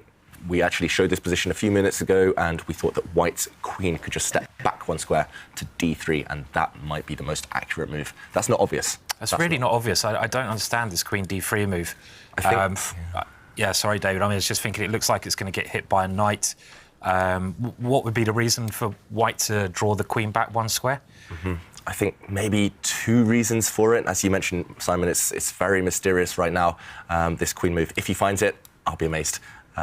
Or I'll be very impressed by his preparation. But right now, I'm trying to work out whether White can actually grab this pawn on the side of the board. And I think the answer is maybe not, because after a move such as this one, pushing the pawn forward, attacking the queen, Black will have some counterplay, and suddenly the queen's eye line is opened up towards this White knight. And even if White doesn't lose any material here, the queen is forced back to a bad square just to protect her knight. And suddenly there will be trades. And for example, this central pawn will drop to the Black knight. I think Black could just take it immediately. Also, this pawn will drop at some point. So I don't think White can capture this pawn on the side of the board yet. And maybe if you drop back the queen, maybe you're threatening this. If Black just kind of does nothing, just a random move, then maybe you can get away with taking this pawn at some point. You also maybe indirectly defend your bishop. You do step out of the eye line of Black's pawn. There won't be any tempo gaining or time gaining threats against the White queen. So it's very, very deep. I doubt I'd find this move, to be honest. I doubt I'd play it. I would be very tempted to be looking at direct options or maybe just securing some breathing space for the White king later on. I would have thought around here this would be a very good indication of their preparation. I mean, queen d3, it doesn't look like a human move to me. I mean, obviously you point out it has great sense to get out of the move c5, and also at this level they can find moves like this, but there are a lot of other very natural moves here as well. Yeah. Also, this would encourage Black to just retreat the knight. I think you mentioned this idea earlier, Simon, of bringing the knight forward and starting to hit the White queen. So it's not entirely clear. It's actually safer on this square. But I can tell you the move that was analysed after the queen dropped back to d3 is actually not retreating the knight. Because that looks very natural. It's actually to blast open the centre already with pawn pushing to d5, and so the whole idea is, again, it's a pawn sacrifice, which really fits in with Magnus's whole strategy. It appears from games 1 and 2, sacrifice a pawn, get initiative. So bishop takes knight was the main line, and after queen takes bishop, pawn takes pawn, the bishop comes and attacks the queen, and the analysis has just stopped there. Okay, so this is finally the end of the line. Yeah. Wow. That's good. I mean, this actual kind of sacrifice reminds me of game 1. Where Magnus will get the two bishops, he's a pawn down, but he has clear compensation with space and the bishops. So this is their strategy. Just lose the pawn, get the two bishops, and you're happy. So Magnus, if we look back in game 1, he sacrificed a pawn. Game 2 yesterday, he sacrificed a pawn. Maybe he'll go for this and sacrifice another pawn, third time in a row. Yeah. So let's see. So, well, I mean, I don't think Queen d3 will be played. Is this? Well, we could do a prediction here, but I don't know about this Queen d3. Maybe later on. But what else do you play here? What else? That's the big question. Do you throw pawns forward at the risk of opening up your king? It doesn't feel like you're ready for that. No. It feels like it could backfire. I'd love to play this f4 move. It's a very attractive move, but this move Jovanka mentioned, d5, at some point just seems like a great way. And then the White king just weakens, so it doesn't seem to work. But I'd love to try to attack here of white. Surprise, surprise. You know, so. Well, on that subject, I can just see that everyone, you know, now upon seeing this game has gone crazy and is actually checking out what white should be playing. Yeah. And there's a whole load of moves that people are looking at, and they're looking at attacking, like Simon says. There's someone who's suggesting actually doing a rover, which is when the rook lifts up the board then swings across to attack the king. And so someone is looking at moving up the rook to the 3rd rank and getting ready for an attack there. Other people have been looking at just relocating the rooks that's sitting on the C1 square and moving it to the D1 square. Other people are looking at actually just retreating the light squared bishop. So I can just see now there are 21 moves. So is this basically, as we've been commentating, people are sort of realising that it's on the cloud. They're going on the cloud, they're putting their own moves in. They're just going onto a database and they're just, you know, consciously or unconsciously, they might have this button which says, let's check. And if you have that let's check function on, well, it's going on the cloud and it's checking up it against the analysis. And, well, here we go. Now it's hard to tell whether it's one of the 2 players' seconds or whether it's just some random viewer. Yeah, exactly. I mean, Did the random viewer admit to it yet? Do we have... well, you know, we have Mr. Hot Tub on Twitter said, yeah, it was me. Wink, wink. Confessed. Mr. Hot Tub. Is that his name, Mr. Hot Tub? Mr. Hot Tub, yeah. Okay. On his birth certificate, that's his name. Yeah, that'd be cool. Just call me the Hot Tub, baby.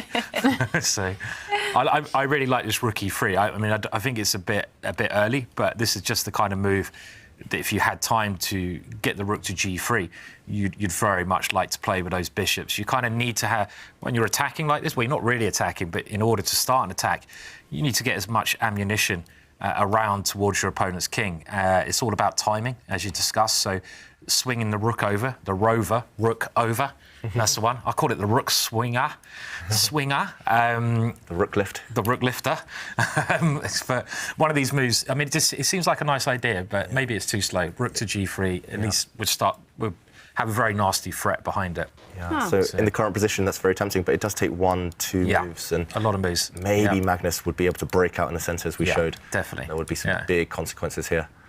So, critical moment. Actually, when I commentated with Magnus on the candidates tournament, he loved these rook lifts. Every position, he was just suggesting these rook swings, these rovers. So, if he studied this before, Magnus, for sure, this would have been on his radar for his opponent, and he would have been checking out what to do there. I mean, it's one of his favourite manoeuvres. I mean, is there any way, I guess, white can do something like knight d2 and just try to take the sting out to d5? If we see a trade, again, you attack this pawn. Yeah. Isolated pawn. My idea is to try to meet d5 seems to be like a key idea that Black's got in these positions. If Black can play d5, Black's freeing the position up, and I want to try to meet this move with e5, you know, in most structures, if I can. I mean, again, you've got c5 moves, so it gets incredibly complicated. And I don't really like moving my pieces backwards, but it's an idea, I suppose. But bit passive. Yeah, it's not clear who this favours, actually, because Black does have 2 very strong pawns now, and even if Black's forced to retreat as well, suddenly there's threats in the position of Black marching forward. Talking about backward moves, I do also have to point out another suggestion that was made by Ceci, the computer that follows Magnus's games. And so top choice is actually retreating the queen. Second choice, and this one, you know, if Nepomniachtchi plays this move, we know that it's him who's been studying this. So this one? Is actually, no, one step further. What? Okay. Bishop d1. Oh, well, if he plays what bishop... is that? If he plays bishop d1, then... Why is that so strange? I mean, you never see a retreating move like that. Also, you're taught never to disconnect your rooks. Rooks are best when they're connected. I mean, also, what is the bishop doing here? It looks like it's hitting thin air. I still don't understand it. I mean, it's just weird, isn't it? It's just weird. Right, so that is simply one of those supercomputer moves. It's very inhuman. Exactly. Nonsense. And sometimes computers just don't understand the position. Like, for instance, if you'd put game 1 that Magnus and Nepomniachtchi played against each other, if you put the position that they got in the middle game, the computers didn't really know what to do. They would say, yeah, you know, white is better, but then we just shuffle. Nothing, no plans, no nothing. And it's just weird. Yeah, that's the big problem I found from studying with computers. Sometimes 6 different moves will lead to an equal position. They'll say everything is 0.0, but of course 4 of those moves make sense to a human, 2 of them absolutely no logic behind it, but it doesn't lose or it doesn't worsen the position. Okay. So that looks like the type of move which doesn't worsen the position, but probably doesn't improve it either. And for a human, you always want to improve things, or you always want a kind of logical plan. You don't want just a bunch of random kind of lucky dip type of moves. So Jan's definitely not going to move his bishop back to the back rank. I think if he does that, I will wear that Teletubby uniform. Okay, yes. Maybe. Oh my God, what did I just say? On that note, guys. Oh no. On that note. Did I just say that? I think I'm going to have to launch the Guess the Move because I want to see Simon in a Teletubby costume. And it's up to you guys, the viewers at home now, to choose the move. What is Jan Nepomniachtchi going to play? If he plays Bishop D1. But okay. It's that moment, guys. Come on, let's do it.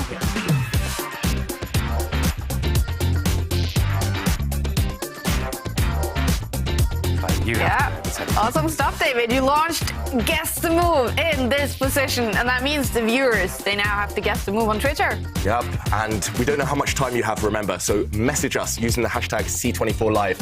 What move do you think Jan Nepomniachtchi is going to play? He's already been spending 12 minutes. He could make a move in the next minute or two. He could make a move in the next 20 minutes. But message us your thoughts. Is he going to play a move that Simon thinks he won't? Is Simon going to end up in a Teletubby costume? Oh, I hope so. Or is Nepomniachtchi going to play maybe a more sensible move? Wow, Let us know. There's going to be a prize. There is going to be a prize, and it is 1 year's membership of G-Chess, which is the first ever website where you can just put up a chess position on a chess database, and it can search through those chess databases, chess articles, Chessable short and sweet, and also YouTube.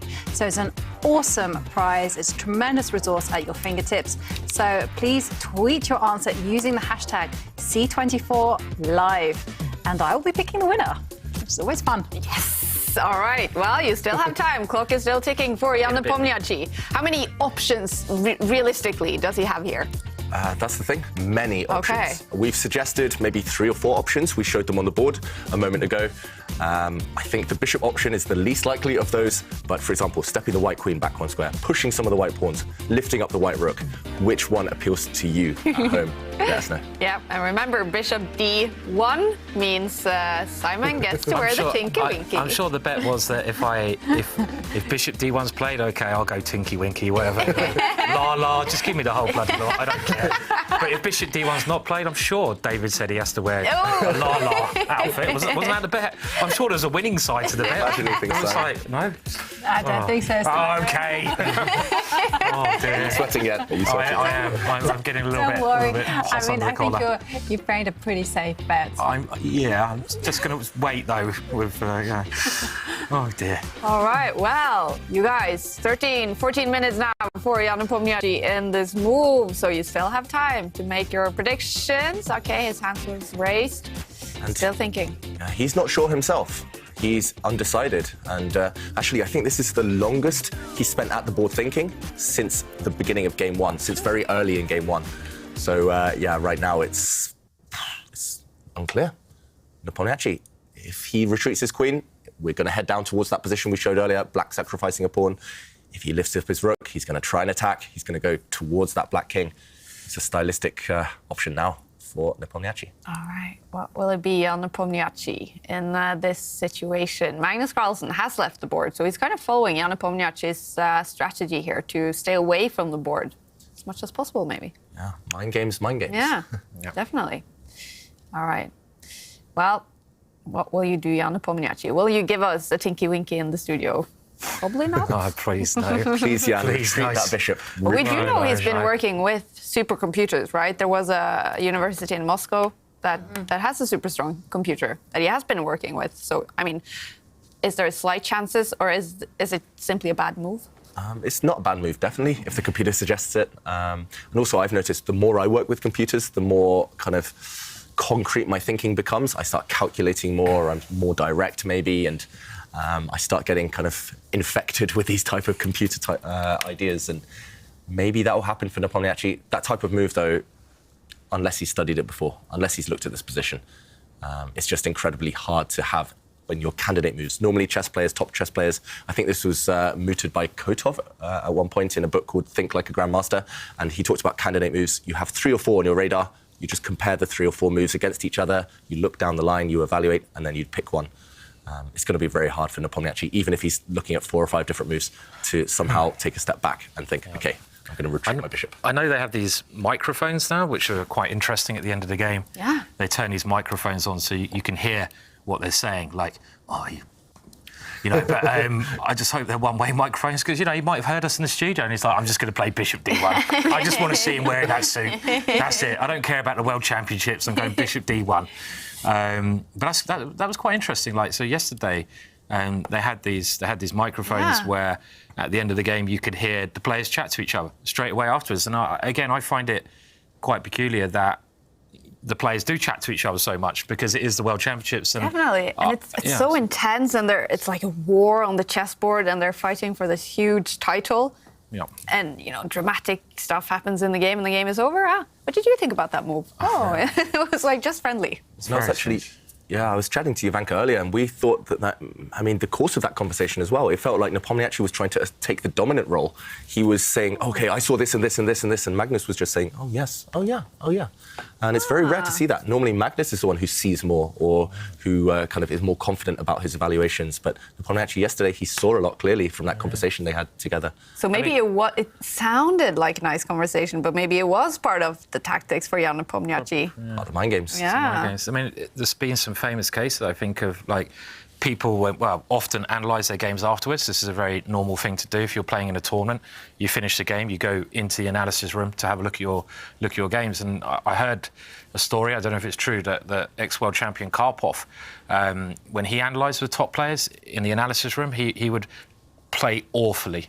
You know, he would do it on purpose. He'd analyse ridiculous moves, like, you know, where this is obviously before he's world champion, and the guys who are playing was like, how did I lose to this idiot? You know, how could I lose to him? And next time they just think, I'm going to crush him. And of course he beats them again. So again, someone told me this, really don't know if it's true, but a lot of people also try to be very dominant in analysis room. They try to own the person. Yeah. And this is really annoying. I hate it when you try to suggest a move and they're like, no, God, no, you can't. Who the hell are you? You know, kind of, oh, God. But they do. So there's lots of different mind games going on after the game. Even after the game. Yep. Yeah, even after the game. Chess, it just never stops. No, I mean, you get people who, you know, you've beaten and then they act exactly like Simon says. And when I'm in that situation, I normally go, take it. The point is yours. Because I won the real point. Exactly. And, sometimes you get... Actually, sometimes it's surprising how many players are just playing on instincts. You know, I once analysed with a very top player, and I was very surprised. You know, he didn't say to me, I looked at this, and that, you know, because that's what I was expecting. He said, no, he hadn't seen that move. Oh. I was like, everything I showed? He said, no, he hadn't calculated that. His instincts were actually refined by the pattern recognition. Wow. That was really insightful, actually. Yeah. And just to see how selectively his brain had worked. Yeah, that's the case as well. The first time I ever analysed with Michael Adams, who was the English #1 for 20-odd years, I was just shocked by how open-minded he was. Mm-hmm. When I suggested something, he was like, oh, actually, yeah, that's really interesting. I didn't really consider that. Or he'd say, oh, OK, this position maybe is good for white, not sure. It's about the practical considerations. But, there's also, as Simon says, there's one guy famous on the English chess scene who he's actually several hundred points lower rated than some of his opponents, but he thinks he knows better. I know exactly who you're talking about. I'm not going to mention any names, but he's not. Let's just say he's not a grandmaster, but he thinks he's like 200 points better than Magnus. You know, so you know you very confident in the analysis afterwards, basically. There's a different confident, and then I don't know. This is something else. You know. So do you know who we mean? Yeah, of course I do. Okay, there we go. The best thing I actually saw was actually in Hastings Chess Congress, which is an amazing tournament and got a lot of history behind it. But he was analysing with the Swiss version of himself. Oh, brilliant. And there was like no meeting of minds whatsoever. You know, one was going, I'm absolutely winning. The other, no, you're wrong. And I was just like, I'm going to grab myself a bucket of popcorn. Yeah. Get the phone out, start recording it. So, yeah. I'm not David. Oh, touche. You're very naughty with your phone, David, I have to say. Recording things, you know. I'm just waiting one day, you know, I can sell my story and... You should start the Chess Gossip Girl column. Yeah. Thinking about this. Ooh, bring us all the gossip from the chess world. One day, Kaja. One day. It is. I bet there would be a lot of gossip in the chess world because it's quite a small environment worldwide, right? You would know most of the top chess players. Yeah. You hang out at big tournaments. We do. Yeah. Yeah, yes is the answer. I think. Yeah, and, It would fill several volumes of books. I think. Definitely. And yeah, maybe we should just keep it there. Yeah. On that note. Yes, there's so many chess books on chess analysis and chess games and chess openings. Yeah, Give us the next book on chess gossip. Yeah, maybe tweet us if you like that idea, or if you know any, if you could come up with any good titles of that book. Potentially. There was a good history book, actually, and it was published by New in Chess, and it was called Timmon's Titans. And I have to say, he gives a no-holds-barred kind of... he just tells the story of the top players. Okay. And he tells stories that, were known in the chess world, but he's the first one, in my opinion, to kind of put it out there on print. For everyone to read. You start to look at the world champions in different lights and see them as quite human. Yeah. Yeah, going through the world champions that we are doing also, Simon, it becomes clear that many of them were, I heard the word womanizers. They were married a bunch of times and just, played chess. Yep. Or with girls. Yeah. But I think, I mean, I think we're looking at Alakine later. And Yeah. I think he was married five times, do we say? Something like that. Just trying to check my research. Yeah. But it was, 4 or 5 times. So it's quite a lot of times. Yeah. Yes. Wondering how we got on this topic. I don't know, yeah. We were talking about chess analysis one moment and... computers and how it's developing the game, and then suddenly gossip. Chess gossip, yeah. Well, Jan Nepomniachtchi is still thinking for 22 minutes now. Yeah. That's a long think, that is even in classical chess. Definitely a long think. And uncharacteristic as well. Yeah. And before we do a deep dive, maybe again in this position, Mel Griffin has a question, and he asks us, or she asks us, how long do you suggest one takes to study a classical game? Ooh, that's a very good point, actually. In the past, I always used to say, however long the game lasted, you should spend the same amount of time studying a game. But if you play a 7-hour game, nobody wants to sit there for 7 hours studying. So I would always recommend going through the game on a board first, maybe actually especially analysing with your opponent or analysing with some friends so you get some other opinions. And then afterwards, only then you go and check maybe with the computer to see... Just use the computer as a blunder checker. Don't necessarily kind of rely 100% on the computer's evaluation. Often your move is nearly as good or just good enough anyway. In the past, I used to spend a lot of time analysing my games, maybe an hour or so on each game. But these days, I've become slightly lazier, just clicking some computers. And I find I definitely learnt more when I was putting it on a board and analysing with others. Was it more important with the team aspect before computers? To analyse games, you would need someone to spar with, someone to talk to about the game? I mean, you had the Soviet school of chess as well. I mean, we're going to come to Botvinnik later on, who was a very famous world champion and really helped the Russians become so strong. And I think his main advice was analysing your games. He said one of your games, you could take a week analysing.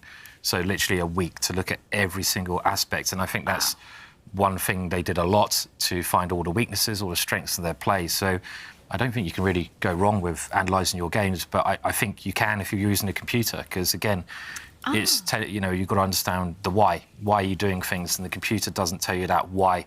And I think that when Botvinnik was doing it, he was trying to understand why are you playing this? Why are you doing this? What should you be doing? It's all the whys, basically. Why, that's well worth bearing in mind, I think. Yeah, for analysing. Computers nowadays, they're so good, but they only spit out moves and numbers. Yeah. It's all about the questions, why. And actually, Botvinnik, for example, Kasparov learnt from the Botvinnik School of Chess. I think it's part of their practice. They would show their games to their colleagues and then kind of discuss their thoughts, analyse them afterwards. And, what is your opinion on computers and how they're developing the game or changing its nature? Because we have a tweet from Bruno who says, and if this is true, stuff so far is just a battle of memorization, much like Fischer said.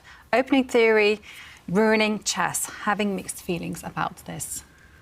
Possibly. I mean, if you're talking about the very elite level, these 2,800 players, I mean, the top 5 in the world, for them, often it is a battle of memory, but also, I mean, it's a battle of homework. It's like any sport. You do your preparation, you get physically in the zone, you study your opponents, you try and look for these tiny 1% margins.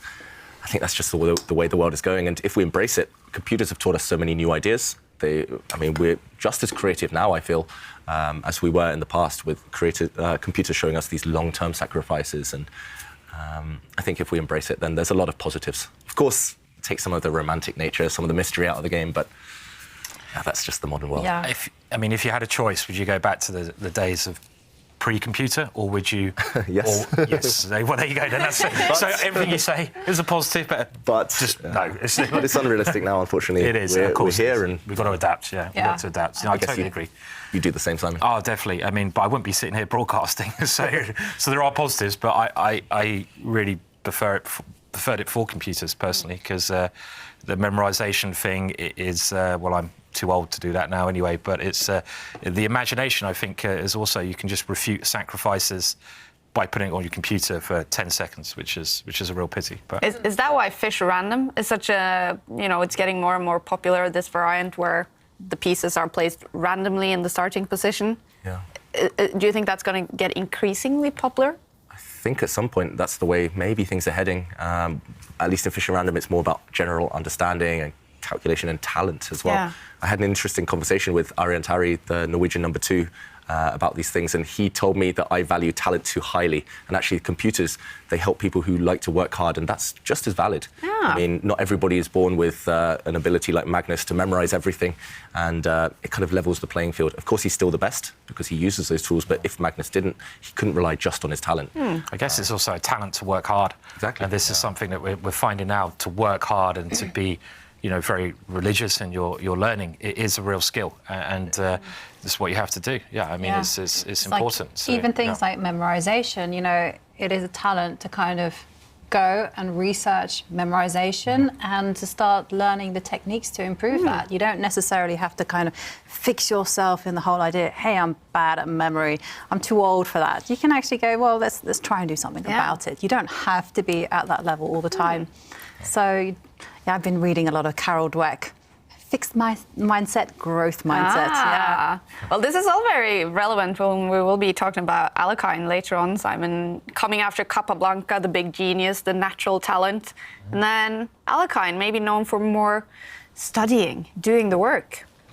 Yeah, I mean, I think each world champion we've had has had their kind of distinctive thing that they've brought to the game, even if it's very subtle. And, we're going to discuss this later, but Capablanca, you could say, is more, I would say, more Magnus-like, very natural player. He played very quickly, and Alekhine was obviously a very natural, you could say, genius as well, but he did more work, I feel, to develop the game. He did more opening work, and even if you've got the best talent, it's much more important to have a good work effort than the most talent in the world. You can see very talented players, and it's very hard to judge talent as well. How do you actually judge talent?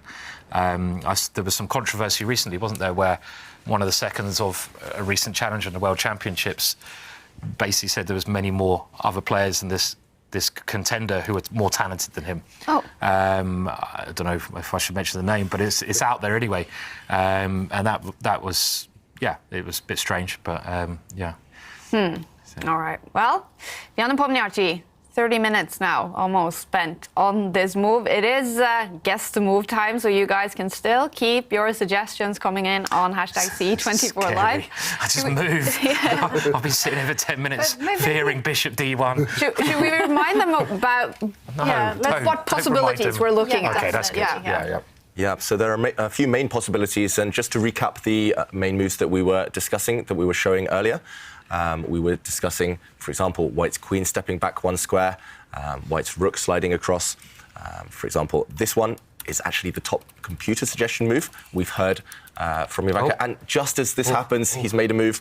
Simon, it's not Teletubby. Get in there! It's the opposite. It's Harry. Harry, little Harry. Harry saves you again. He does, yeah. Good on you, Harry. Okay, so it wasn't the bishop retreat that would have got Simon dressing up for us live on the show. Sure, it's just a pawn push. It is just a pawn push, but this was an idea that hardly anyone thought of, in fact. I mentioned it several times earlier, Jovanka. Sorry. I mean, I never really went into detail on the board, but I just said it's so natural. Just push a pawn, create some squares for your king. So now there's no back rank checkmate. The king does have some breathing space. And I guess also it stops the black knight ever jumping forward. Okay. So logical, but slow. I mentioned it just because it was on my radar. It's like first instinct, but I dismissed it because it just looks like it doesn't suit the nature of the position. And we mentioned this as black's pretty much automatic reply in every scenario. And can he play D5 here? I mean, if that's the question. I guess if you can place d5 or c5 and d5, you might just at least equalise immediately. Yeah, so, sorry. In this position, you mentioned c5 as well as this pawn push. You could attack the white queen and then push forward with your pawn. Yeah, something like this. I mean, this looks, I don't know, again, like a good option for Magnus, I would have thought. Some calculation, I guess, needs to be done here. Bishop takes knight, for example, could arrive. And if the queen takes, now white would be a pawn up. And maybe this pawn isn't so greatly placed here. White can push forward. But then again, for example, after white's bishop takes this knight, black could consider taking the white knight. And complete chaos. Yeah. But chaos. I mean, some tactics you have to calculate. Queen takes queen, you have to calculate. Bishop takes queen. So much to work out here. So Nepomniachtchi just spent 30 minutes on one move. I'm pretty sure we'll see Magnus spend a lot of time as well. Maybe not 30 minutes, but he'll spend a lot of time working out to push this pawn, hit the queen. Personally, I think this one's the most attractive, pushing immediately. And after a trade, maybe trying to capture with the knight, trying to take this bishop, trying to obtain the bishop pair. But then again, we have to work out what happens if white gets greedy and snaps off a pawn. I mean, so many variations, actually. Yeah, it's definitely heating up. Yeah. It's kind of coming to life now, isn't it, the position? And this is, again, what happens. I'm sure Magnus would really want to push this pawn to d5. And, I mean, Magnus plays a lot of subtle chess, you could say, often. But if he gets an opportunity to go active, he will take it. And things could really come to life after this pawn pushes to d5. So getting interesting. Yeah, I think those are the two main candidate moves, pushing this pawn, opening things up, because black is very passive. You can't just sit back and kind of just do nothing forever, or pushing this pawn forward, hitting the white queen. You can maybe make an argument for the black knight dropping back as well, rerouting it this way to harass white's bishops, but either way, I would be shocked, actually, if we didn't see one of those three moves from Magnus, especially this one right now. Well, we did have the guess to move on the previous move. Did anyone guess the right move? The pawn moving to h3. Did. Yeah. And the winner of 1 year's membership to G-Chess, well, that is Axel Armour. Congratulations. You are our winner. You correctly guessed that Nepomniachtchi would play h3, and you even gave it a double exclam. So good thinking. I don't know if that answer should count, because it's not really a double exclam. I mean, we went a little bit overboard there to say it doesn't get any G-chess stuff. Try again. One exclamation mark. Maybe we could push for that. So he's pushing Harry the H-pawn. Maybe you should explain that with exclamation points in notation. What does that mean? Yeah, so when players write down moves, when you see chess games kind of notated in magazines, for example, in newspapers, an exclamation mark signifies a good move, a strong move, or maybe a move that's not expected as well.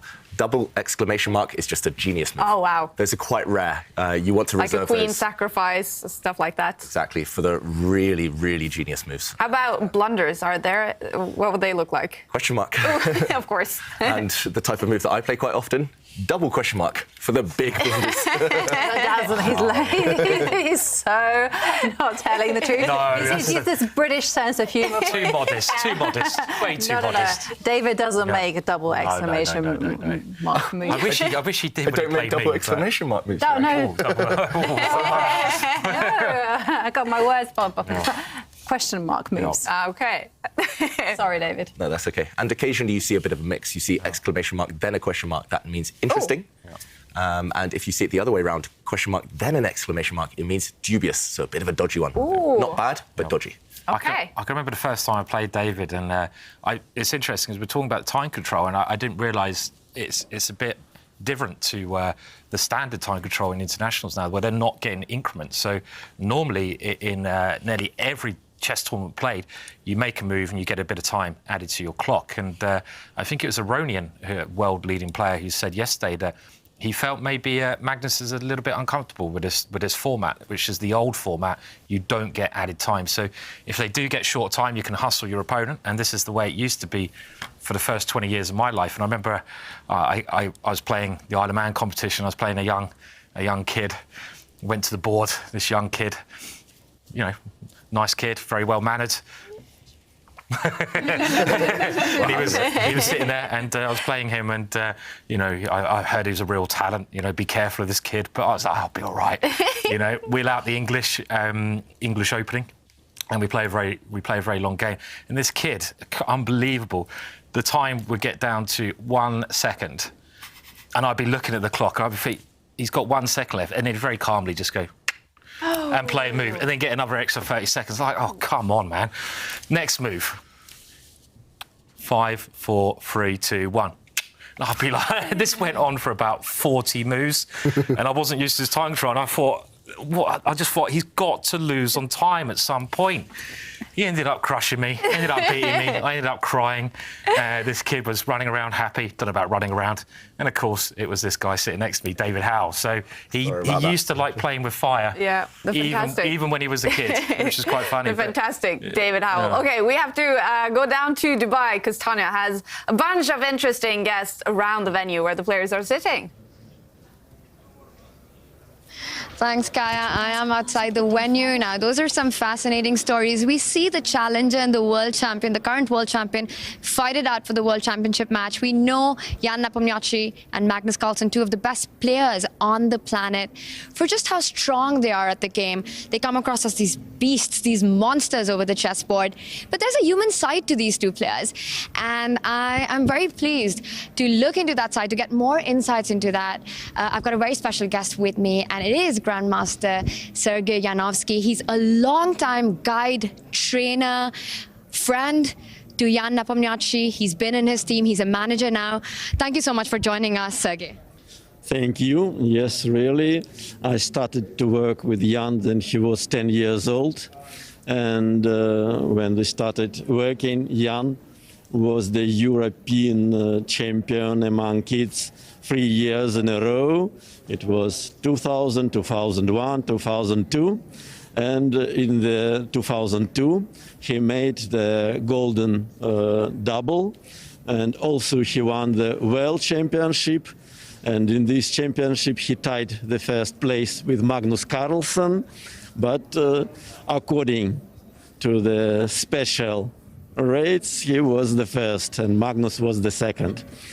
And I just remember that after this, the end of the championship, next morning I met Magnus and his father, Henrik, at the tennis court. And I was very pleased that Henrik and Magnus congratulated me very warm manner. So I was very pleased with the gentleman style of behavior, because I was a little bit worried that they're very disappointed that they tied the first place, but they were not lucky, and Jan is the first. So that was very nice impression, very long ago, 19 years ago, but still I remember this day very well. That is incredible to hear. Now, you have known Jan throughout his career. Seeing him now fight for the World Championship match, starting from winning the European Youth, beating Magnus Carlsen there as well. What is the feeling of seeing him fight it out on this stage? I would say that the feeling is that sometimes our dreams come true. Yes, of course. Then he was a little boy, and then he saw the awarding ceremonies at the very big tournament. Jan was very ambitious, and he said, one day I will be on the stage and I will be the first. And now this dream come true. He is fighting for the World Championship title. I'm very glad and really happy that it's really now. That's really, really nice to hear. Now, the thing is that, Sergei, we often see when we think about Jan, we speak of speed, we speak of how dangerous and aggressive his chess style is. But there's always this human side to all these players. And is there something that, the chess world doesn't know, or something that surprises you sometimes in real life when you feel like, all right, Jan has this side of his personality as well, because the Nepomniachtchi that we know is an absolute beast on the chessboard. Yes, of course, very often the player expresses his character in his chess games.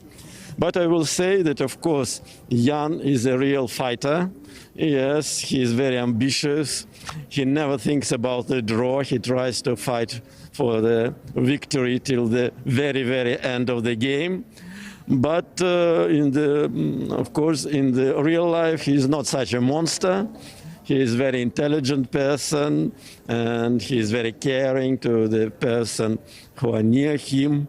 And so I will say that he managed to have different features in his character, and he may be very soft and intelligent from one hand, and a real fighter from the other hand. Incredible. And Sergey, what do you think? You've known Jan for so many years. What are the qualities that he has that separate him from his colleagues? I will say that, to my mind, Jan is one of the most talented chess players in the world. And in general, it is my own opinion, but I think that in his generation, he is the most talented. To my mind, he's even more talented than Magnus, but the thing that Magnus is a very stable person with very stable nerve system and very good physical conditions. So I think that the harmony of all these features gives Magnus the advantage. That's why he is the first for so many years. But the specific chess talent, to my mind, is the most bright for Jan. He is the most bright chess player. The specific chess talent is the most talented person and the most bright chess talent in the world. That's my own opinion. Of course, I don't insist, but I will just share this opinion with you. And tell me, Sergey, now, when Jan was growing up, you were his chief trainer. What is your role now in Team Jan Nepomniachtchi? Now I just I will say the coordination of all efforts and just the organizational role, first of all, just the role of the chief of the delegation. It is necessary to coordinate everything, many things, and it was started from the choosing of the place where we live during the tournament and everything, all physical training during the match, before the match. So very many different problems which is necessary to face every day and to solve these problems every day also. And it's so important for these players to have someone around them who they've known for a long time, who give them these positive feelings. So, of course, it means a lot to Jan to have you with him here as well. Thank you very much. I hope to help him, and I do my best in this direction. And my final question to you, Sergey. Like you mentioned, you've known Jan for years. You've worked with him when he won the European Under-10, Under-12 titles. Similarly, you've seen Magnus grow up as well, because he and Jan have been friends. They've been playing together in these youth championships. What is your opinion on Magnus Carlsen? I will say that I have very positive opinion about him. He is a real fighter, but I think he is a nice person and he is very friendly to his colleagues. And I will say that I think he is a very good example of the real champion. And I think that he is very popular among his colleagues. And also I think it is very important that he organizes a lot of tournaments now during pandemic. And it helps a lot of his colleagues to make some profit. Then normal tournaments are out because of these lockdowns and all this. So I think he also cares about chess in general, about the development of chess. So I have very high opinion about him. Thank you. Thank you so much, Sergey, for sharing your insights and impressions on the players. Wow, Sergey Yanovsky giving us the human side of the two of the best players on the planet. Thank you so much, Tanya. So interesting to hear from one of the persons closest to Jan Nepomniachtchi in Dubai. And now we're going to keep talking about world champions. We've reached the fourth one, and that is Alexander Alekhine. Became world champion in 1927, overtaking the title from the genius Capablanca. And I heard, Simon, that he's maybe a little bit of an opposition to Capablanca. What was the style of Alekhine? Well, Alekhine is certainly one of the strongest world champions, and he did a lot of good things to chess, but His style can be defined as very dynamic. He had very good positional foundations, so he tried to always, like previous people, like Steinitz, the first world champion, start attacks from position of strengths. But he'd also be a very aggressive player at times, very tactical player. So he's kind of an all-rounded player, but he's a real believer in the centre. He loved attacking from the centre. If you look at his games, a lot of people have learned how to play just by understanding his feeling of the centre of the board. Gain the centre, and once you gain the centre, it's like a battlefield. If you control the battlefield, the centre of the battlefield, you can attack your opponent's king. So he did these he brought these things to chess. He showed it in his games. He had some very nice opening theory things, so he brought a lot of opening ideas as well, and very highly respected even nowadays by his peers. All right, well, Magnus Carlsen, is he a fan? He's a massive fan, apparently. Yeah. I mean, Magnus really knows his chess history. I think a lot of the younger guys who are so keen on memorising their opening moves, they forget about the chess history, but Magnus certainly does. And I think just talking, we can see that a move's been played, and that is a really surprising move. We'll come back to that a little bit later, but Magnus just playing c6 there, and that's a move I think we didn't expect over on the panel, but we'll be back there very, very shortly anyway. Yeah. Let's check in with David. Are you surprised, David? Yes, I'm surprised. I'm also impressed just by Magnus Carlsen's patience. We were talking earlier, Simon, about just maybe this being the moment to press forward, to neutralise white, to take direct action, but no, Magnus just maintaining the status quo, pushing a pawn, controlling some squares, and also maybe just the black queen now helping to protect black's isolated pawn over there on a5. So sensible. We'll analyse in a bit more detail a bit later, but back to you guys. Yeah. We're going to keep talking about Alekhine and talking about Magnus Carlsen, being a fan of Alekhine. And, OK, so Capablanca, the big genius, Alekhine maybe, studying harder, bringing openings into the picture. Who would they resemble today if we take it into today's top chess players? I mean, I think you could say that Capablanca was certainly quite similar to Magnus. I mean, just because they were very natural players, they liked the ending, so that was some similarities. Alekhine was a much more dynamic player, quite a dynamic person by the sounds of it as well. I think he is, as we mentioned earlier, married like 5 times. I don't know if dynamic's the right word, but something like that. And I guess, when you look at Alekhine, you would have to say dynamic player, like we have Ali Reza, Firouzja. Maybe you could compare some aspects of the game to that. Someone quite opening theoretical, so like Garry Kasparov, he uses openings to get good positions and then turn those into attacks. So dynamic players. I'm not saying Magnus is not dynamic, but maybe some of these other players. Yeah, you have a position up here. Something I do, yeah, just typical? to show how dynamic Alekhine could be. And this was from younger, from the start of his career, really. He was very strong at an early age, and we can see that his pawn is attacked. Obviously, that pawn ready to whip the queen off there. But this didn't stop Alekhine from moving his knight. And this looks like a crazy move because it's like, well, the queen can be taken, but if it's too good to be true, we know what they say, it might be a trap. And he grabbed the queen here. But now, the thing I really like about this puzzle, I love knights. There's something really nice about the way the knights move around the board. And this knight now comes back, giving a check to the king. The king has to move, so it moves up here.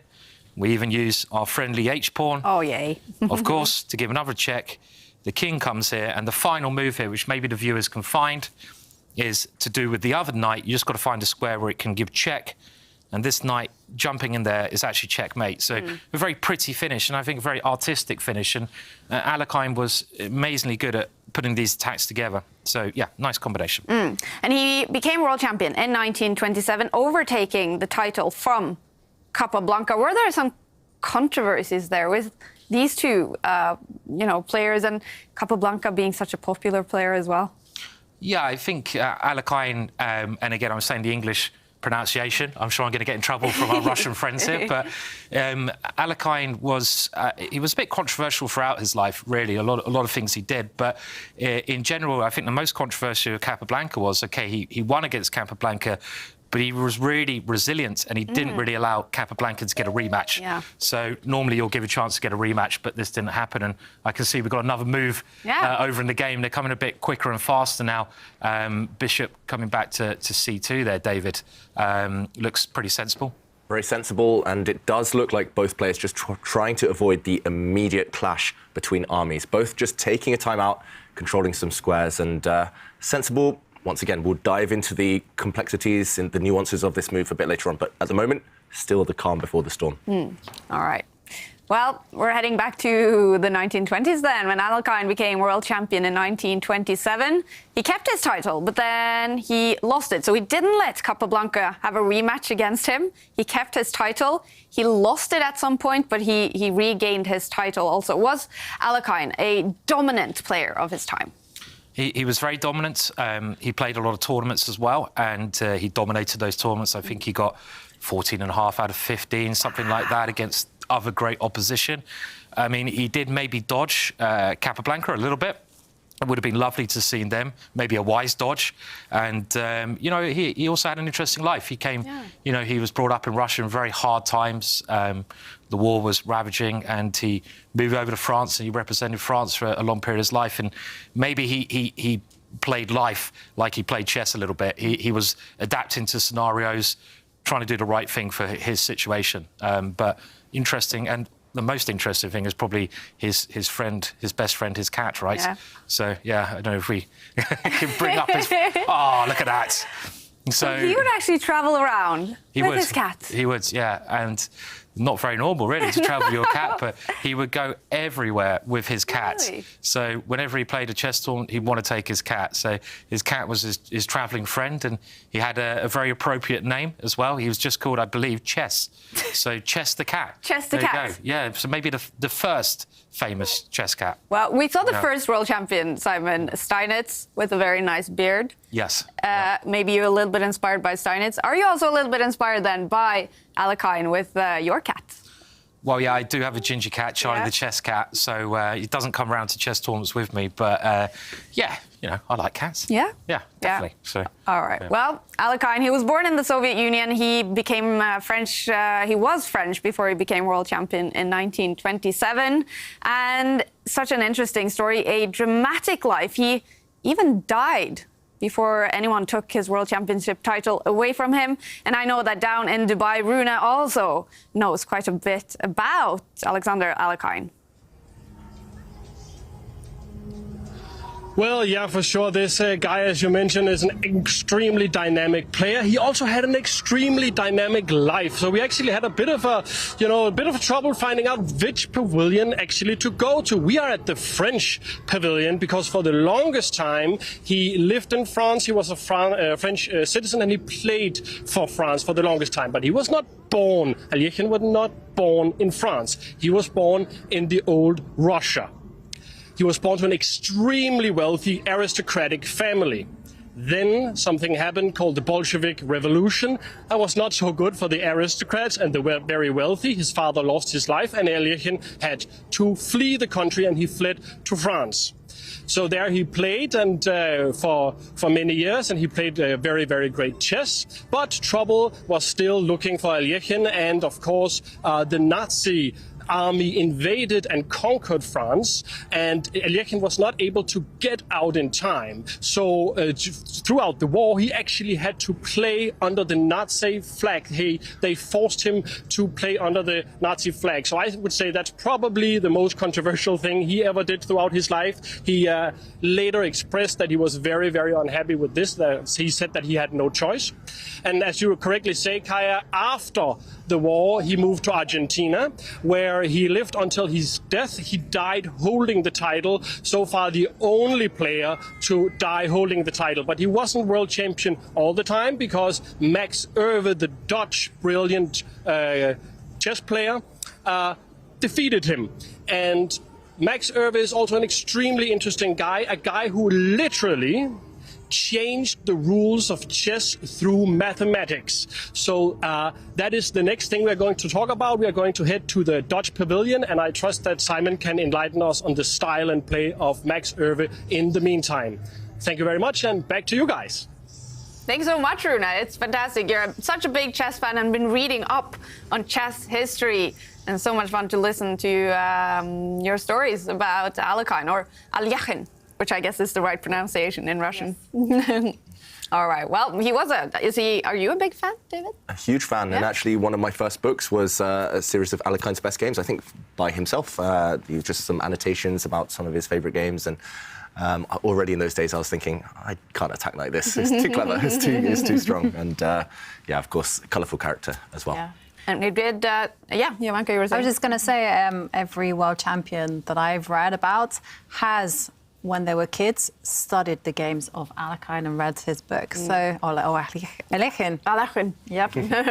All right. Well, we had some moves on the board, David. Yes. We dig a little deeper into them. Yeah, so we've had 2 moves, 1 move per player, since we last kind of dove into the position.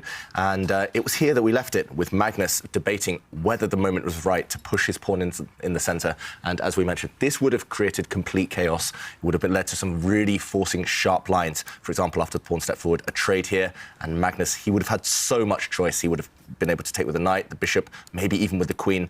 All of these have pros and cons, but Magnus decided it was too much to consider, and he deferred this decision. So instead of that move, he just pushed another pawn forward, maybe supporting this pawn push later on, so he would have another pawn to recapture and defend that square.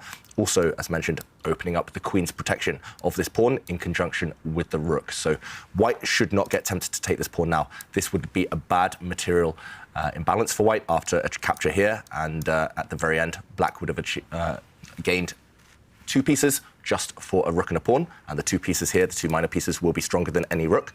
So Jan Nepomniachtchi, instead of going for that variation, simply stepped back with his bishop. And this might look a bit clumsy, all of these 4 pieces now stacked up together, but there are definitely ideas behind Nepomniachtchi's last move. He wants to, at some point, maybe, for example, if black just waits, white will step back with the queen, and soon a battery will arise against the black king.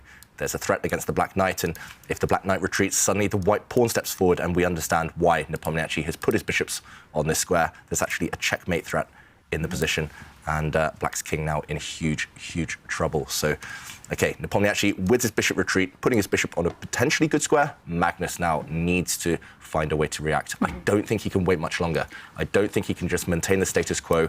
It might well be time for black to push this pawn and at least clarify the central situation. Yeah, and I was going to ask that question, is the time now to push in the centre? Just play d5, break open the position, because, like you say, if he waits too much longer, then, all that pressure is going to make it impossible to break, and then the position will become very unpleasant. Yeah, these bishops still strong, but at least now you have created threats. Should we look in what happens if he tries to break in the centre now? Yep. Sorry. So, yep, this position on the board. So, yeah. After d5, I guess white will take it. Black has a choice of which way to recapture. You can take back, actually, in 4 different ways. He's played it, Magnus. He has decided not to wait any longer. The game is definitely heating up now. He's pushed this pawn forward. White will take this pawn, I think, no matter what. You have to capture, and now Magnus has a choice. Pawn takes, bishop takes, knight takes, or even queen takes. It's all about this square, the d5 square. And first instinct would be just to play pawn takes pawn and force the white knight to make a decision, maybe even to step back. But then again, now black has 2 isolated pawns. White doesn't have any isolated pawns. So long term, this is risky. In an endgame, black would be struggling. And we know Magnus doesn't want long-term deficiencies in his position. That being said, if you take with the queen, again, you might have to consider a few things. But also, once the queens disappear, at some point, maybe this pawn will be attacked.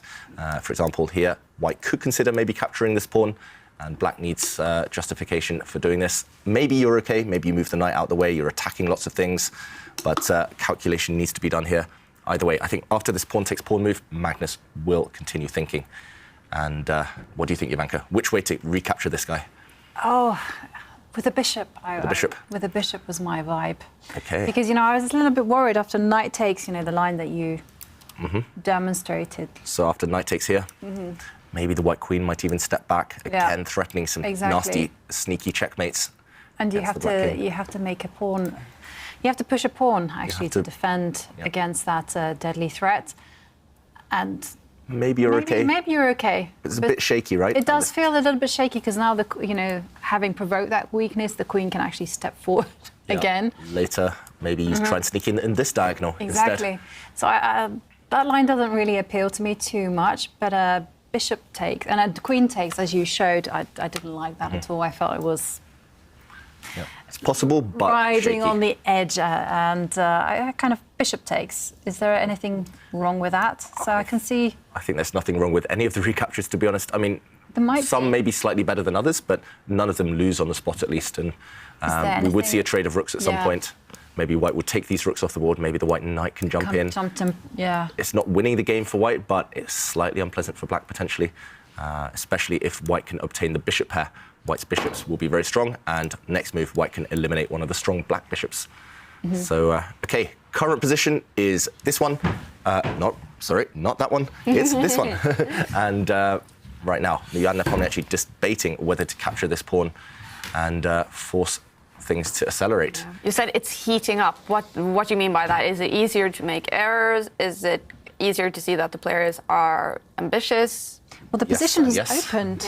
And when the position has opened, then every single move counts. You know, we just saw in some of those lines where white was attacking a rook and a bishop, white was threatening checkmate, and so every move starts to matter. Gosh, I feel like we have to run through some of those lines again. Like I'm thinking, which capture? I can't make up my mind. I'm not sure yet. I mean, we'll go into that in a moment. I just want to think as well about why Nepomniachtchi's still Is he considering not moved yet. Pushing his pawn forward? Surely not. No, that doesn't kind of... Yeah, I think there's only one move that I would be considering here. Pawn takes pawn. Maybe he's just trying to look into the future, 4 or 5 moves ahead. But what other options does white have here? If you don't take black's pawn, then you might have to just start retreating, and that's not a good sign. So, Simon, what do you think? Good timing by Magnus, this last pawn break, this pawn push? Yeah, I think so. I mean, I think he has to play something in the centre, otherwise white's just going to have a space advantage, and d5 is extremely thematic. You want to liberate your pieces, and he has played e5. He has. So he's pushed on, so that's a bit of a surprise there. Wow. Yeah, I dismissed that. Sorry, Jovanka, I feel guilty now. No, don't know, because I actually thought when we were going through the lines of pawn takes pawn, I was thinking, hang on a second, I can't see a good recapture. So pawn pushing, attacking the knight. Wow, I agree with you, David. It doesn't look as good as pawn takes pawn. Yeah, so after black did push forward, white has bypassed this attack. So instead of taking and asking the question to black, how are you going to recapture?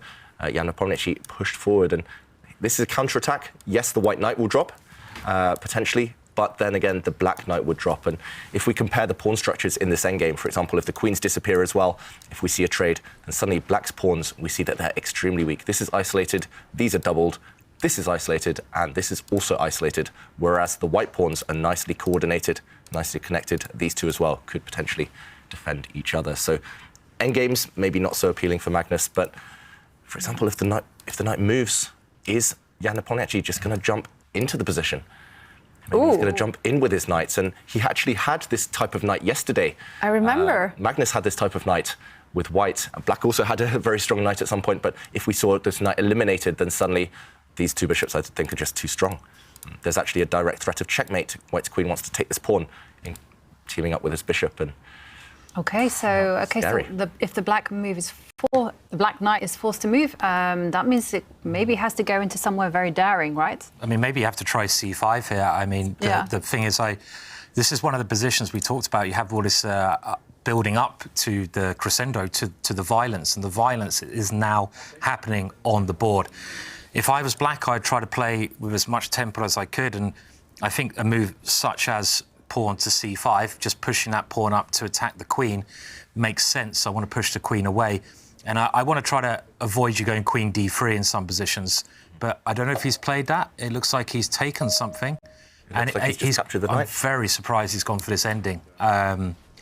He must have something up his sleeve here, because as you pointed out, David, it looks structurally really bad. I mean, there's two ways to assess a position: the pawn structure and your pieces. And if you're just going on the pawn structure, Magnus would be in trouble. But he's got an idea clearly here. Okay, so the queens disappear before white recaptures the knight. So white temporarily a piece down, but after this queen trade, we will see white take this knight back. And suddenly this is a big weakness. These guys are doubled. Ugh.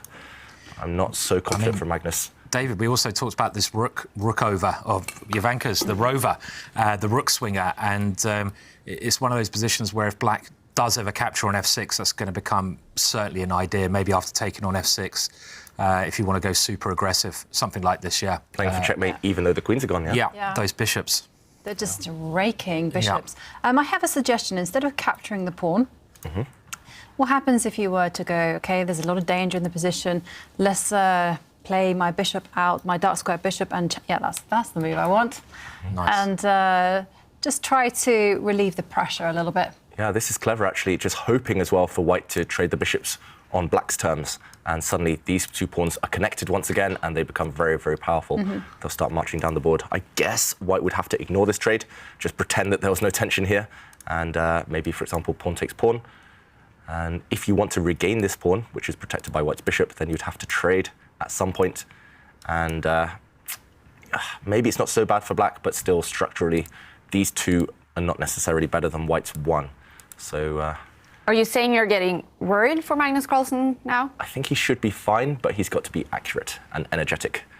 Normally, when you have a bad pawn structure, for example, in the situation that's now about to arise on the board after queen takes queen, okay, he has taken with the rook, so we will reach this position. When you have a bad pawn structure as black, you have to be energetic. You have to compensate for the lack of positional pluses in your position. You have to compensate with dynamic play. I really like this bishop b4 move that Jovanka pointed out because, as you say as well, David, it's one of those. Play it. Yeah, it's a really nice find by Jovanka there, and it's one of those positions where you want to get to as near to a draw quickly as you can. So you want to swap off, you want to eliminate things, and you might have to suck up a little bit of pressure. But as we know, Magnus is world champion for a number of reasons, and his defensive play is one of those reasons. So things clarifying though, and we should be able to make a good assessment in a couple of moves' time. Okay, so we predicted this. White captured a pawn, so temporarily white is a pawn up. Temporarily white has a 4 versus 2 advantage on this side of the board, but this intruder will disappear soon. And should Nepomniachtchi now play for a win? I think he would like to, if possible. It's not clear exactly how, despite the fact black has these weaknesses, it's not clear how you get to them. It's not clear how you create any pass pawns as white later on. So, for example, you could trade here and, okay, there's no rush to take this pawn. For example, black's rooks could start maybe entering open lines. Both of these guys are pretty good, actually, these two rooks. Or maybe you could even try and jump in at some point into white's camp. Yeah, I'm sure this is Magnus's idea because we talked about pawn structure and pieces, and his pawn structure is pretty bad. He can't do anything with the black pawn, so he's got to look at his pieces, and you've got to look at your pieces, how to improve them. The black bishop at some point could come into that central square in the middle, but using those rooks seems really normal thing to do here. Yeah. Try to get active, try to exchange off, but there is a danger in a lot of endings, I feel, here with black's pawns. So if all the rooks are removed from the board, I'm pretty sure you take white to win the ending because the white king can come, and it could be. For example, let's just get those rooks off somehow. Yeah. If all the rooks disappear, then black is simply, I think, in trouble. Yeah. These three will beat these two, whereas on the other side, black will not make any progress. But I just feel by virtue of the open lines and white's pawn, 2 pawns on the left side aren't great either, and I'm just thinking. Actually, after bishop takes bishop and the rooks come into the game, I think maybe Magnus might be feeling quite positive if he's able to coordinate the rooks, especially on the second row. And it's not easy to defend that weak pawn sitting on a4.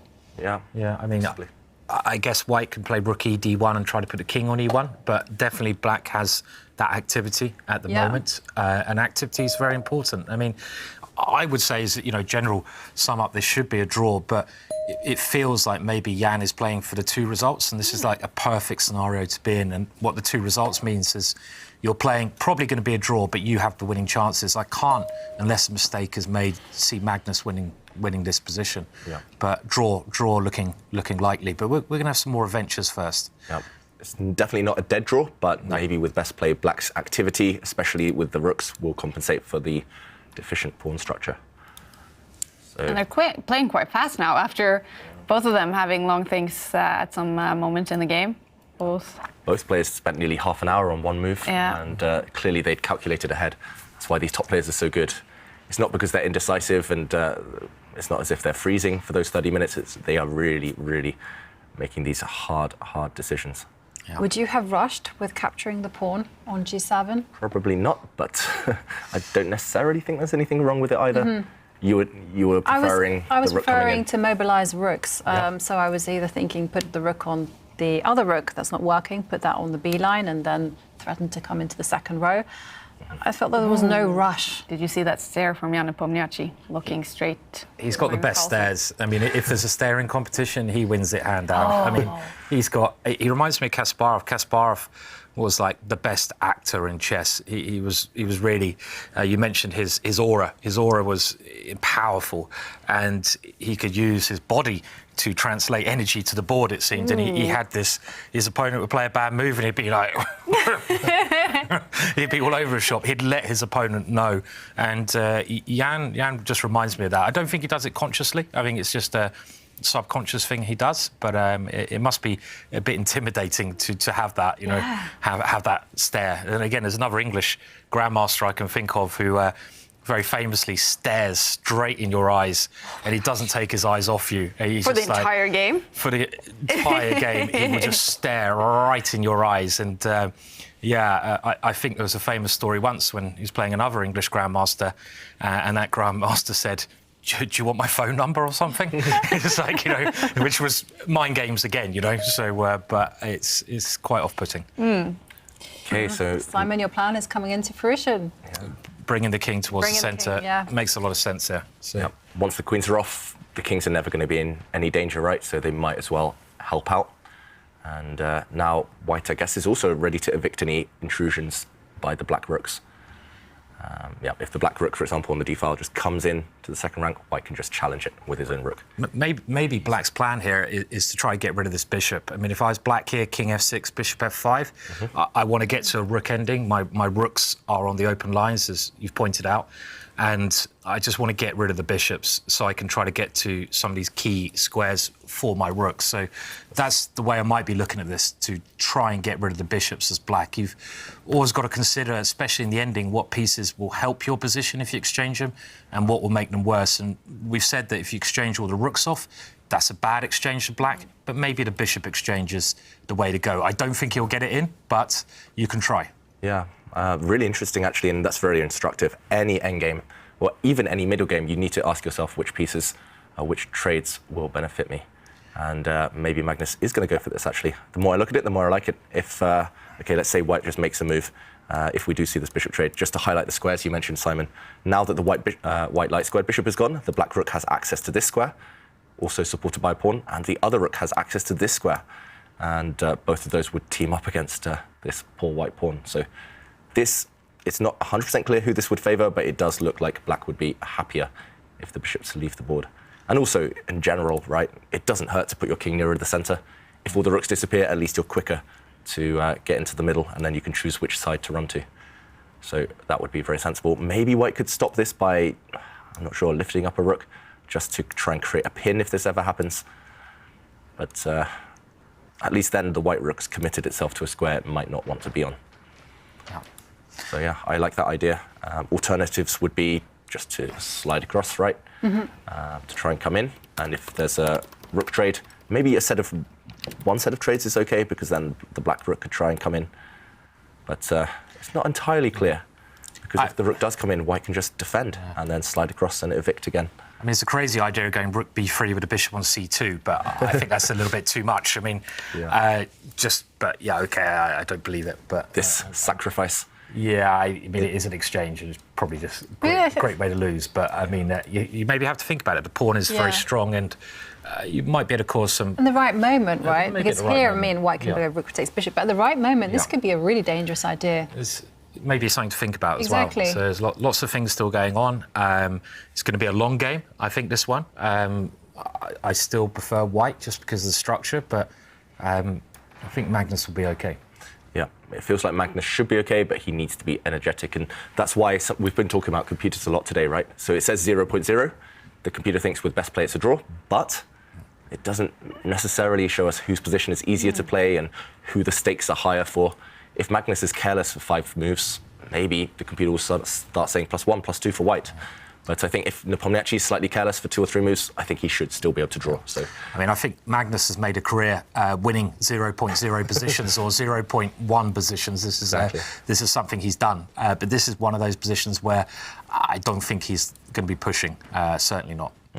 Do you think good strategy then from Nepomniachtchi, take all the risk out of the position, and just before the rest day, he can push now for the next 10, 20 moves at least? I think he'd be very happy with his position because he shouldn't lose. I mean, I think that's clear that with correct play, he shouldn't lose, and maybe he can just play without risk-free, going to the rest day with at least an equal score. But one thing's for sure, this World Championships, it's been very exciting so far. And it's people who are massively backing Magnus. I mean, it's not going that way at the moment. Yeah, on that subject, I've heard many grandmasters actually say, you know, Magnus will have an easy journey actually to the top. It will be such a straightforward match, difference in class, but you know, absolutely not. From these last 3 games we've seen, the difference in quality. I think they've been matching each other actually every step of the way. Magnus has forced Nepomniachtchi to be resourceful and find good defensive moves on occasion, but I mean, both sides, I'm being very impressed with both of them. Yeah, it feels like Nepomniachtchi, he's levelled up over the last year or so, and he's definitely playing on Magnus's standard right now. And I had an interesting chat a couple of days ago at the Goodnight pub with a Norwegian grandmaster, and he said he gave 98% chance that Magnus would win. And I was just shocked. I thought, I mean, Nepomniachtchi's playing so well. Yeah. And meanwhile, 98% is crazy. Yeah. He was saying crazy. He was saying 14 games, 100-point difference between their ratings, but crazy. In one-on-one encounters, it's a completely different and dynamic. with the teams as well that have been working intensely. I mean, let's remember, Jan has a plus score, I think, against Magnus. So the only player to have a plus score. So Magnus has only ever beaten him in 1 classical game, right? But it was their most recent one. Yeah, that's well, the most recent decisive result. They've played several times since that. Yeah. Okay, we have some moves on the board. Okay, Black's rook took an open file, and White's rook has challenged for that open file. So we could see a trade of rooks on the B line right now. What do you think? Will Black rush to trade? Or will Black just bring the king closer to the centre? Okay, he's bringing the king. So your idea, Simon? Yeah, I mean, if you can get this bishop f5 moving, it just, at the right time, it feels he's going to be absolutely okay. To trade those bishops. I don't know if Jan can get any... I mean, it is getting blood out the stone. That's what you need to do in such situations. But, you know, at the moment, I can't see it. Can't see how he's going to do it. So if Magnus was right in this situation, because you're saying it's basically a two-result game right now, it's draw or maybe slight chances for Jan Nepomniachtchi. If Magnus was with the white pieces, with his style of squeezing until the very end, would you have then thought it would be a long game? Magnus trying to get that win? Definitely. I think he'd at least take it to move 40, and then he'd have an extra hour, and he'd find ways to maybe set traps or slowly start making these small gains step by step. But Nepomniachtchi, we did see it in game 1. As soon as he slightly turned things around on move 40, he pretty much took a draw instantly. He didn't even try to press. And it's difficult to call, but it feels like Nepomniachtchi, if he gets a chance, he will try at least to put some pressure on. What is it like for Magnus to sit at the board? Well, he's not there right now, but to play this game basically knowing that he's only playing for a draw? I mean, with the black pieces, it's not the worst case scenario. If you're white and you're only playing for a draw, then it's a bit depressing. Just you lose the moral victory. But he's quite a realist. He's quite a pragmatic player sometimes, especially in World Championship matches. We've seen in the last 2 matches there. But if it's a draw, if the opponent's played well, he's okay with that. And he'll move on. And he knows that if he does hold Magnus in this game, after the rest day, he's got white. He's got more whites left than black. So, yeah, it's... if he holds this, I think he'll be pretty happy. What piece or what situation on the board for Jan Nepomniachtchi gives him the better position, even if slightly? All the rooks off the board. And talking of all the rooks off the board, he's going for that now. Could we see a repetition of moves, actually, with rook takes rook, and now Nepomniachtchi will go rook, will challenge his rook, instantly. And then Magnus will say no and move it, and then they could shuffle. They could yo-yo. I mean, you also maybe have to think about taking bishop f5, but that's just not going to work, is it? So no, not at all. Maybe we can show this. Yeah, just trying to swap everything off, but yeah, it's a bad exchange. So we're not expecting Magnus Carlsen to take these rooks off the board right now. Simon, you mentioned this trade and possibly black stepping forward with a bishop, but unfortunately, this is why we talk about exchanges, right? Just because right now these two are basically the same as this one. And therefore, white simply has a 3 versus 2 advantage on the side. I think he might have taken that rook off. Okay, so he has taken the rook. So he's very confident in this ending. I'm surprised, I must admit, because I was expecting Jovanka's move of just running away with the rook and maintaining the status quo. He's traded, he's put his king in the middle. What do you think? Well, I think he'll hold this because he's Magnus. But I wouldn't like to. I don't. I mean, maybe it's absolutely okay because the pawn on a4 is on a light square. But I wouldn't like to be black here, personally. I mean, Magnus will show us the way, I'm sure. But I think he's got a very concrete idea in mind, actually. He knows that he will guarantee getting a pawn to this square where he can blockade on the dark squares. If white, for example, were able to somehow, say if black just waited, if white were able to somehow get some checks in and get these pawns rolling, these 3, get them marching up the board, then I think white's just winning. Yeah. But in the current position, if white pushes forward, then the black pawn steps forward, and there's no way that you'll ever be able to get in with the white king. So could you okay, you have to maybe stop this plan. Can you try to go h4 and g3, but that's the h pawns could be too weak still. So this is a very good plan. The pawn is still going to march up. It is. If there's a trade, then suddenly. Yeah. I was wondering whether you could be crafty and try to sacrifice something for the time. Okay. And just so that you can get the time to come in with your king. You would love to push this pawn forward, right? Right. To try and check, but it does come at the cost of this guy. Exactly, and so the idea is then... Okay, well, they didn't play that. Maybe after f5, he can try g3. This is... Magnus rushing forward with this pawn to act as a blockader. You mentioned trying g3, Simon, pushing this pawn, but... You just push anyway. And okay, you can put your pawns all on dark squares, but the problem is the white king never gets in now. For example, black can just park this bishop in the middle. I think, again, it goes back to the pawn structure and pieces, and the king is a piece. People forget that the king is a very important piece, and black's king on e5 is a much superior piece to white's king, and that is holding the balance for Magnus. Do we think this World Championships could be 14 draws, like the last couple of World Championships? No, what do we I reckon? don't think so. I just can't see it. I can't see it at all. I think that there will be a lot of draws. Yes, yeah. But the way that these two have been playing, and also the complexity of the positions that they found themselves in, I just think it's only a matter of time before someone makes a big mistake and there is a decisive result. Yeah, Nepomniachtchi doesn't look happy right now. No. He just had his head in his hands and he's realising he's just a move or two too slow to create any chances.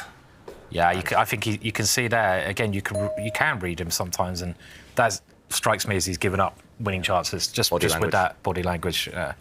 And his last move as well, not necessarily improving the position, just putting his bishop on a slightly So square. they're not allowed to offer a draw before move 40.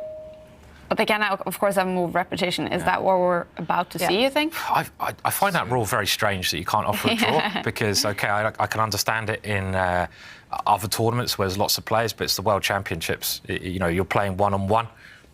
Why can't you offer a draw? It's part of the psychology, just to tempt your opponent or see what their mindset is. Yeah, just, you know, I think I find that a peculiar rule in the World Championships, but I'll get myself in trouble again for saying it. Very good at that, generally. That was a very good point, yeah. But why can't they offer a draw? There's no one else involved. And it's not like they're going to want to play quick draws, you know, to have a quick day, you know. No, there's no reason to have a quick draw ever, so... It's strange. I've got to say, guys, I predicted before this game that it would be a Roy Lopez, that it will be a draw in 42 moves. So I'm hoping that they get to move 42. I did the same as you, but I said 55. Ooh, so I'm not sure you're going to get there, Simon. No, I don't see it. We're not even at move 40 yet, are we? And we're not even going to ask what I suggested. Me neither. Bottom place again. Although I still have some chances if they agree a draw, right? If they agree a draw within the next, if they somehow find some repetition now. They're repeating here. Bishop c2, bishop b1. Is that a repetition? Well, black's pawn is now on a different square. Oh, okay. The F pawn. Yeah. But they might just look at each other and kind of... Yeah, and say, like, OK. I think Magnus is looking at his score sheet there, maybe looking to see, can I offer a draw even? Potentially. I don't think they can offer draws. No, they can't. No. What would happen if they did? Would the player who offered the draw be sort of lost? They'll be sent to the naughty step. They get a pawn taken off. So, okay. Well, they keep pushing pawns, so we're not quite there. So maybe 42, David. Maybe. I think it might happen on move 40, actually. But, oh, imagine if you get a full score. Oh, wow, that would be impressive. That would be very impressive, yeah. I should mention as well, just good strategy there. I mean, a draw will happen, but good strategy from Magnus Carlsen. He's got a light squared bishop, so he puts his pawns on dark squares. That's just something for everyone at home. Not every bishop endgame is drawn. This one happens to be. But if you get a chance, put your pawns on opposite squares to your bishop. Your bishop will control the light squares, your pawns control the dark squares. And also here, because white has a light squared bishop, he cannot target your pawns while they sit on dark squares. This is just looking like a draw, isn't it? I mean, there's no way really either side can do anything. You need to get the king in, you need to get a passed pawn. I don't see how this is going to be possible to do. So, and you can see on his face now, Nepomniachtchi, he knows there's nothing to be done. White will never be in trouble because you have a pawn majority, a 3 versus 2 on the right, but you can't make any progress either. No, it should just be a draw. And the key thing is that Magnus should not get too ambitious and start pushing pawns. I'm thinking primarily of that pawn on h6. You shouldn't touch that pawn. It's on a dark square. If you put it on a light square, it will get fixed on a light square and it will be a target for white's bishop. Oh, Jan, looking up at Magnus. Okay. And again? Okay, I was wondering about this move. He's putting his pawn on a light square, which is not the strategy to do, but which means he's given up all winning chances. But I guess he's just going to put his king next to that and just do nothing, literally. Yeah. So it's a bad strategy, but for here, it's okay. Yeah, I mean, you know, there's no way Magnus can get through. I mean, if the last move that Magnus played, he's trying to get his king. The only way the black king can get into the position is doing that creepy, crawly method into g3. So it sort of comes on the dark squares down towards white's pawns, but that will be stopped. That will be stopped, yeah. So and is there any kind of... I mean, if Magnus does get his king as far as it can possibly go, so I'm thinking the h4 square, I mean, is there any kind of chance that Magnus can trick Nepomniachtchi? Because there aren't too many waiting moves with the bishop. Yeah. Yeah, maybe Nepomniachtchi has to be slightly careful here because if... OK, he has pushed a pawn. That's a good point. If he had just slid his king across here, black's king would come in, and even if we reach a situation like this, it might just be what we call zugzwang, where any move for white worsens his position. If the king steps back, the black king comes in. If the bishop steps back, it has to keep an eye on this pawn, then the black bishop comes in. And suddenly, not easy at all. Maybe this would even be very strong for black. But of course, Jan Nepomniachtchi, he's too good to miss such things, and he does push this pawn forward. Just a few moments ago, he pushed this pawn forward to stop the black king coming closer. And now if we catch up with the play, the players, they are about to agree a draw. I think there's no way in for the black king, simply. David's going to get a full... If you get... Is it move 42? This It's got 39. This could be I reckon amazing. it's going to be 42. You could get there. I mean, can white play g4? I mean, this is the... I mean, it doesn't really do anything, I feel, but you're trying to get a passed pawn, right? So, why, you know, we could try. Or g3. Yep. Yeah, g4 or g3. I don't know which one is... Maybe one of these moves. I mean... Yeah, just hoping that there might be a trade and that later the white king can sneak in. Yeah. I get a passed pawn, you know, it's an ending. But OK, this is still a draw, even if this is played. This is still a draw because I don't think white's king can get much further into the position. He hasn't even gone for this, Jan Nepomniachtchi. But also, even if you push with this pawn, I think black can just wait. And this square's covered.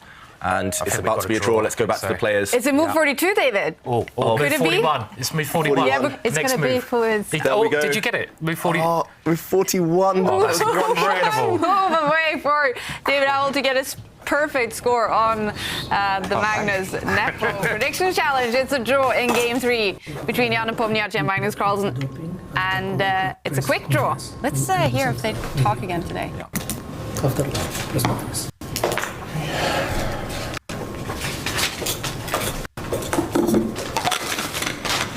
Silence from the playing menu today. No discussion. No discussion today. Jan Nepomniachtchi is leaving. They have only played for 2.5 hours, right? Or 3. 3 hours and 42 minutes. No?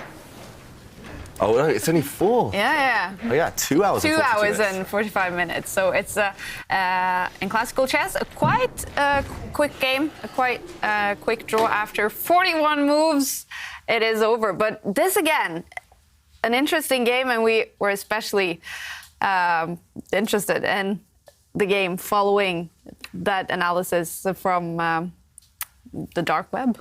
Yeah, the dark web.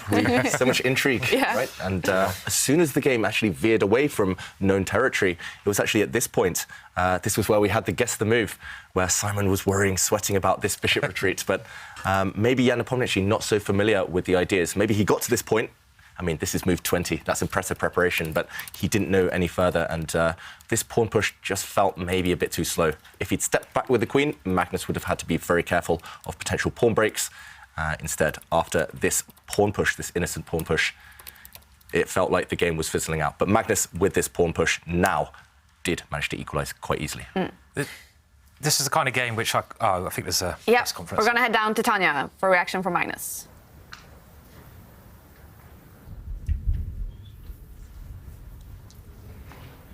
Magnus Carlsen, hva vil du si om partiet i dag? Det var interessant, relativt velspilt, vil jeg si. Han fant en... Wow. That was the Norwegian channel asking Magnus some questions. You were going to say, Simon, something about the... I was going to say, before the match, this is the kind of game that I thought would happen more often. I thought it would be like White trying to push, looking like he had some advantage, but then when Magnus has the black pieces, defending incredibly well and maybe even, well, surprising me a bit with the position, the resourcefulness in the position, and he's going to be very hard to break down and, you know, to beat if he plays like that with black, with e4, e5. I don't know how Jan's going to get through, but he seems to do everything very, very cleverly there, Magnus. I mean, obviously Jan played well at the same time, but this d5 move was perfectly timed, and he knew the ending was okay.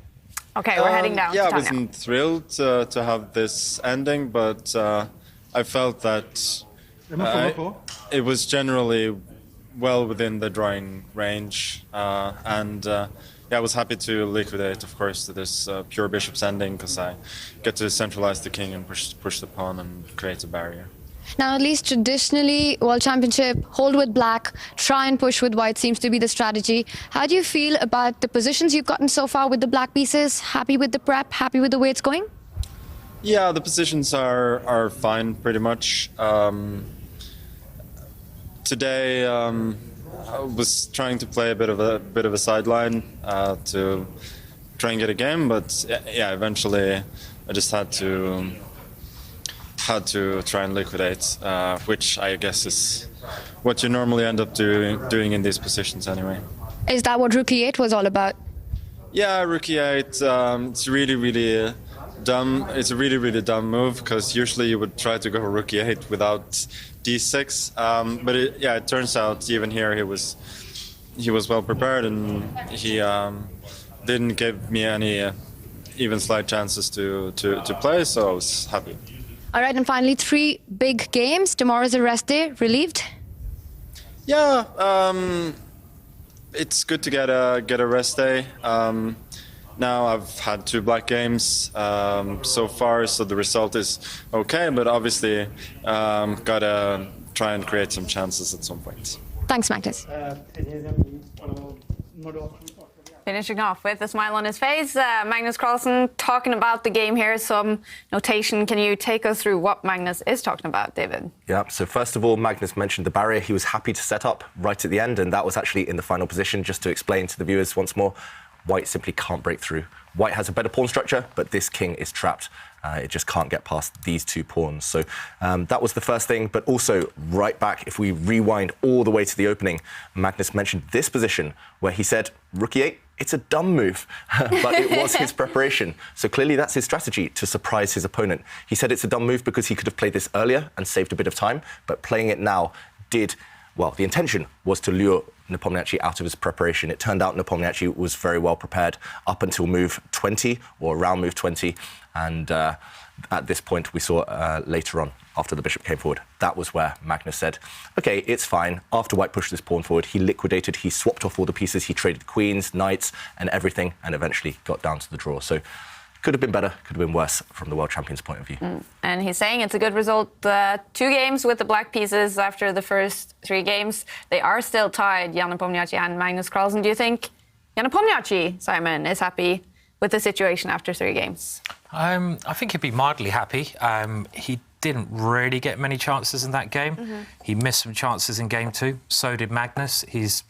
He did say, like, with the white pieces, this is important. That's where he's going to get his points from. He hasn't got a point for the white pieces, so it just seems very equal to me. I mean, I think both sides have got things positives they should concentrate on, and we'll have to see if Magnus can use those white pieces to create some chances, as he said there, in the next couple of games. Yeah, and you were updating us, Jovanka, on every move that was following some opening preparations, something that had been analysed only 2 days ago. What do you think is going on in the two teams right now? Well, I think there will be some words with someone, you know, as to how this analysis was allowed to be available to the public. But I mean, in the big deal, I mean, it's not really a big deal, I don't think, because it was just a one-off opening, and I do think that Magnus will be varying within the Rui Lopez. All right. We are waiting for the press conference, of course, to start, where we will also hear from Jan Nepomniachtchi. Usually it starts in 10 to 15 minutes. We're going to head back down to Dubai to Rune, who's been, I think, hanging out with someone who's been at every single World Championship match that Magnus Carlsen has played. Well, hello and welcome to our first installment of our new concept that we call Chess Players in Buggies Getting Tea. We are outside the deck that is inside they are playing, and we are here with woman Grandmaster Anastasia Karlovic. You are the press officer for this event, is this correct? Actually, not the press officer for this event, but I've been the press officer for the previous World Championship matches. Yes, Rune, nice to see you. So nice that you could join us for this. In the driver's seat, we have Eskil, famous from the Ask Eskil segments, and please take us away, and let's talk about chess a little bit. Of course, that's a pleasure. How many chess world championships have you been at? Good question. Actually, my first World Championship was in 2010 when Vishy Anand played against Vasilin Topalov. It was in Bulgaria, in Sofia, and I was a photographer at that time. But since 2012 until 2016, so for the 3 World Championship matches, I was the press officer for the events where Magnus actually was taking part. So since Magnus became the world champion, or no, before that, when Gelfand played with Anand also in 2012, I was there. Yes, and after all, I was in Chennai, I was in Sochi, and I was in New York in 2016. So you have a lot of experience at these matches. Is there anything you would say is different about this one in particular?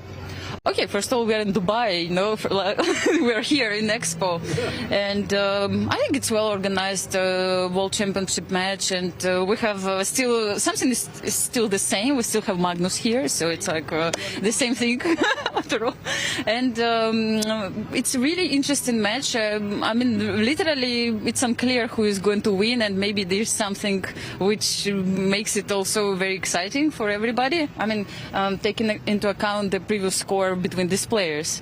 I mean, looking forward to see how the games will develop.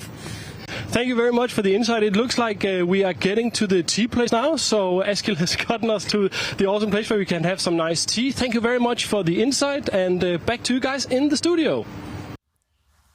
Thanks so much, Rune. It looks so warm and nice down there in Dubai. Tanya is, of course, also on ground and taking us into the action of everything that's going on. Quite quick draw today, Tanya, but again, a very interesting game. Absolutely, Kaja. We've had 3 draws so far, but they haven't disappointed. I think today's was definitely more strategic, more solid than what we've seen in the first 2 games. But I think we were speaking about this at the start of Game 3, that, you know, with the rest day coming up, the players might have a slightly more solid safety-first approach. And I think overall, a very high-class draw played out. Now, there's so much activity going on in Dubai. There are, of course, chess players from across the world who've traveled to see the games, but not just chess players, chess fans have come here as well to enjoy this World Championship match in a very iconic venue, the Dubai Expo. And I've got one such special guest with me. It's Hubert Menard, who's here all the way from Malaysia for this match. Thank you for joining us, Hubert. Yeah, thank you. It's just out of coincidence, actually, that I arrived here. We had a meeting for a week in the Northern Emirates. And I know these World Championships that don't come every day, so yeah, I was just lucky to be here in Dubai, and I took the chance to come, and it's been a wonderful experience actually. Yeah, and the games are pretty good actually. I think now with the rest day coming, I think now Magnus will have white pieces, so maybe we'll see a very explosive game. Fourth game, looking forward to that. You were supposed to leave Dubai a couple of days ago, and then you found out the match is happening and decided to stay back. I knew the match was there, but you know, I took the extra days, of course, and managed to get a ticket as well. And yeah, I'm very happy to be here and meet all of you guys. It's a great experience. Yeah. Is there a player you're rooting for here? Which one? Do you have a favorite here, a player you're rooting for? No, not in particular. I think it's good. I think it's good. Any opponent, right? For Magnus is a challenge. It's good to see some changes. I think Jan is a very explosive player. So I think it's. I think even if you see somebody win a game, it's long. It's not finished so quickly. I think it's 14 games, right? So there's a long way to go. And as a chess enthusiast, what do you think about the vibe and the atmosphere here in Dubai? Well, I mean, it comes at the same time as the Expo 2020, right? So Expo 2020 is the biggest one that's ever been. You know, Dubai is always the biggest and the largest. And so it's the same here. I think they did a great job, actually. I was quite impressed, actually, with the setup. So big, so huge, very comfortable seating, a little bit cold, though, but we got through that, otherwise people might fall asleep. It's a long, but I think overall, yeah, pretty good to have it in Dubai. Thank you so much. It's so nice to hear that you had a good time at the match. Thank you.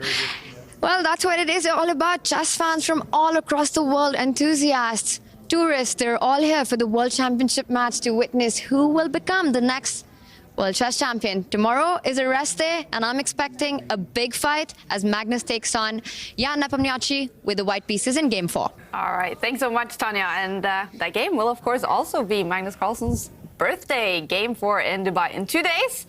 But we are still waiting for press conference now after Game 3. Before that happens, we're going to have a quick commercial break.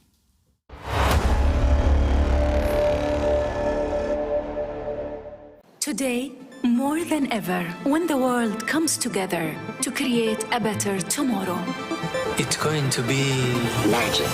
Oh, La magie. magic. Magic with music.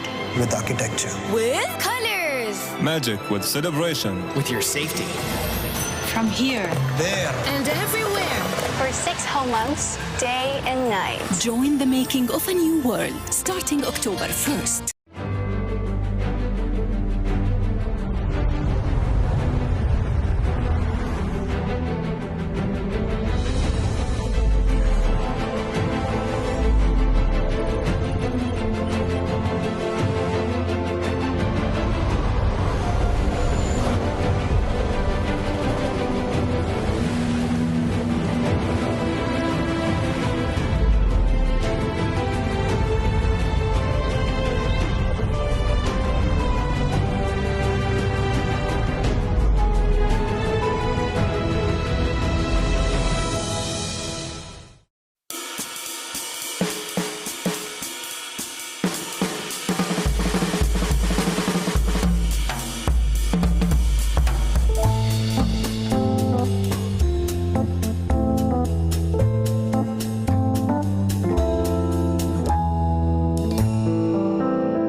Up my rocket, but follow me, I'm ahead of the game. I'm ahead of the game. I'm only ever slinging, I'm working overtime. Got the song and I'm the singer, the melody, the vibe. I'm a prodigy, logically, I'm impossibly wanted, and I remember my name. I remember my name.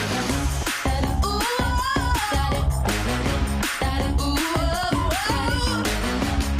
well, I'm ahead now. I'm ahead of the game. I'm ahead of the game.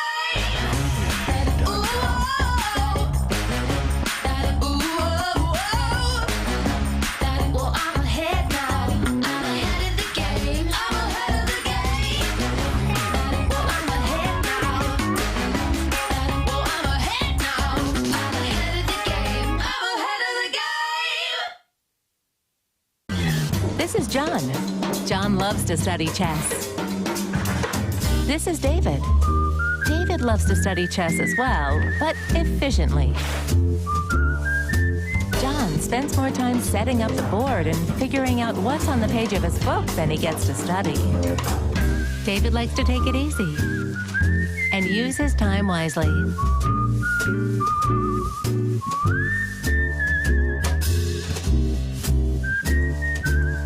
David has finished his exercise for today.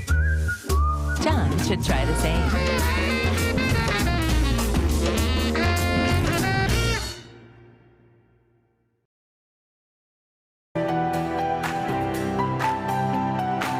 Okay, so let's send a challenge. Here is challenging. Nice graphics, easy to see. What are you thinking about? You're looking how it can be the most painful? Exactly. Okay, fine.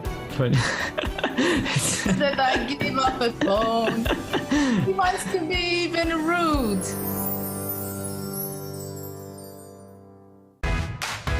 Now anyone can learn and improve their chess skills with the world champion, Magnus Carlsen. The Magnus Trainer app is packed with fun mini-games and interactive training content. Playable anytime, anywhere. Get the Magnus Trainer, available in the App Store and Google Play.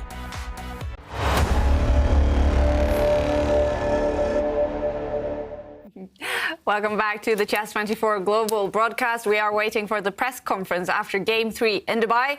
That one, too, ended with a draw. Magnus Carlsen and Jan Nepomniachtchi are tied after 3 games. Tomorrow will be a rest day. Do you think that's very welcome for them now after 3 intense games? Yeah, we heard Magnus admit he needed a rest. Also, it's just nice to have some time where you can chill, you can study some chess, you can actually have a proper chat with your team. And I know that both players, they will be feeling energized in Game 4. And that game, I think, will be highlighted in Magnus's calendar as the time to start making his move, to start throwing everything at the Nepomniachtchi. What is rest days about, do you think, Simon, in the World Championship match? Well, I know for Magnus, it'll be sport. Yep. He loves doing a bit of sport, just to feel good, hanging out with his friends. I think there's no point like looking at loads of lines. I mean, he's been doing that for his whole life. He's been doing that for the last month. I think it's time just to feel good and just to feel relaxed. Go and have a cup of tea with your friends and play some football or something. That's a great way to rest. Do they at all sort of talk with their teams about preparations, or do the team work and the players relax? I think in Magnus's case, I think the team very much does the work and are there on hand to help Magnus relax, just play as many games as possible. Because, you know, one thing about Magnus is that he can never fully detach himself away from the game. You know, you see that even before this World Championship match started, he was still on Blitz websites just playing 4.5 hours of Blitz. That's just the way his mind works, and he's like working things out. So I think he would very much do what Simon said, you know, just relax, but then at the same time play some games against his teammates. Yeah.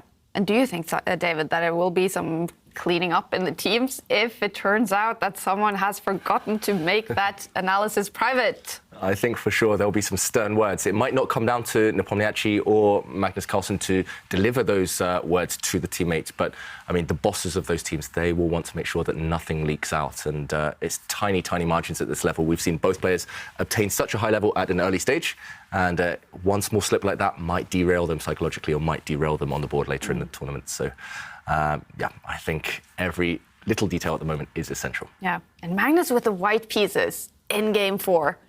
What will you put in as predictions on the predictions challenge, Simon? I go along with what David said. I think this is probably Magnus's time in round 4, because the first 3 rounds they're always going to be quite nervous because you're getting into the flow. You're trying to get a feel for your opponent, get an idea what kind of not opening moves, but opening ideas they're going to play. And now you've got the white pieces. You have a rest, you play some football, you're feeling good, and you really want to start pushing. And I think having white in round 4 is a big advantage, actually, to Magnus. And I think this will be time for him with the white pieces to push. But of course, Jan's playing incredibly well, and he's not going to be easy. And we saw Magnus even maybe over-pressing in the last round, so it can go wrong if he tries too much. So, yeah, very interesting game coming up. What will you put in, Jovanka, as predictions? This is a difficult one, actually. I have a suspicion he will continue with pushing his queen's pawn forward. I mean, he had quite a sharp battle in the game too. And definitely lots of room for diverging. There's also lots of room for improvement. So it worked well, I have to say. You know, he did manage to put Nepomniachtchi under pressure. So why not stick to the same formula? You know, we saw Nepomniachtchi again. Also, he stuck to his formula. So maybe we're just going to see big battles in the one opening. Yeah.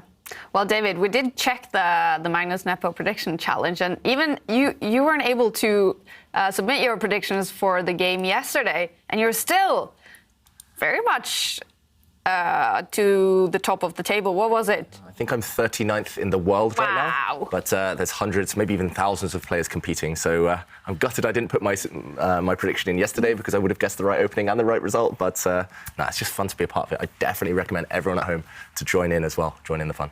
All right. The press conference in Dubai is about to start. Let's head down there. Just a reminder for the photographers to stay low as we have cameras in the back. And for the journalists, after we're done with a few preliminary questions to the players, you can go to the microphones to the left and right of the room. Do not touch the microphone and always leave your mask on when you ask any questions at all of the players. Jan, you had your second white today. Was there a point in the game you felt like you might have had some chances? It seemed like it petered out pretty quickly. Well, I guess I could roughly say that opening ended up in my favor. Like I got some very slight edge, but it looked like it's going to be, let's say, long term. But then, this A5 move from Magnus is, positionally surely questionable, but seems like after some pretty precise problem, after some precise moves, black can be close to equality. And, d4 looks absolutely natural. And, if I would realize earlier that after d4 and exchanges after bishop e6, I can't basically prevent d5. So after d5, black has some decent counterplay even in the endgame. I would probably play it differently, maybe, I don't know, some h3 or knight e3, just play it more slowly. But, after bishop c8, d4 looks like very natural, so black has all his pieces onto the last rank. But yeah, somehow after bishop e6, it's really hard to do something, so I spent quite some time, and, probably the best try I found part of h3 was, I believe, knight d2 move. But even then, I could for some Marshall-like, we're playing anti-partial, but anyway, Marshall-like extra pawn against two bishops, so basically extremely close to a draw anyway. So that was it. Are you feeling any frustration about the fact that you haven't gotten going, so to speak, with the white pieces yet? No, absolutely no frustration. So I guess it was a clean game and a very logical one, and even in the end game, if I would be given a couple of tempi, I could pose some problems in this, like, say, bishop endgame. But especially once black kings enter c5 and the 5 f4, there is never anything for white. This is the current status of the chess theory. So it's hard to find some advantage. Magnus, is there anything sexy you could say about today's game?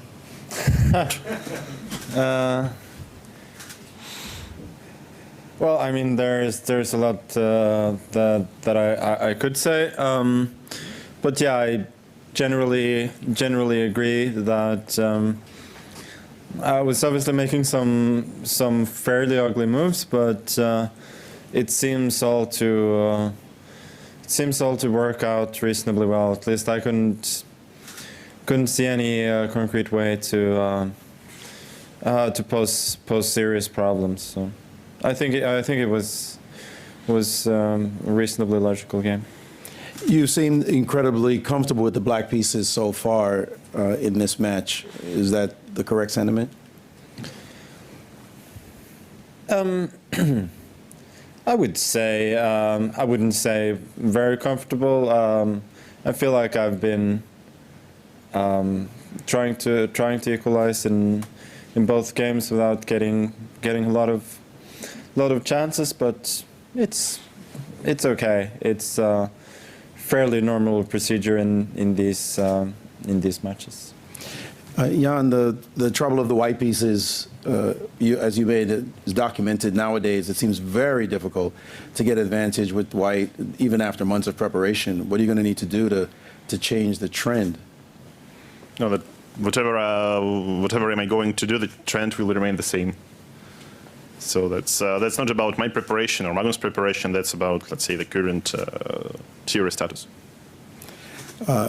Magnus, what's going to be the difference maker? You guys seem to be punching it out right now on even terms. Well, it's 3 games then. There's a lot of time to go, and as you saw yesterday, could easily have been a decisive result. So,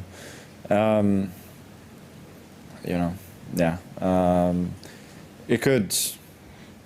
Obviously, for each game, the most likely result is a draw. I mean, there's just saying otherwise would be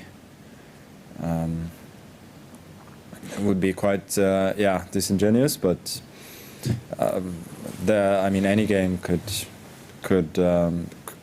explode. Just not today. One last question for you. The tension, people see draws and they think it's just draws, it's not so interesting, but you've been a part of these so many years. How does the tension grow with each draw?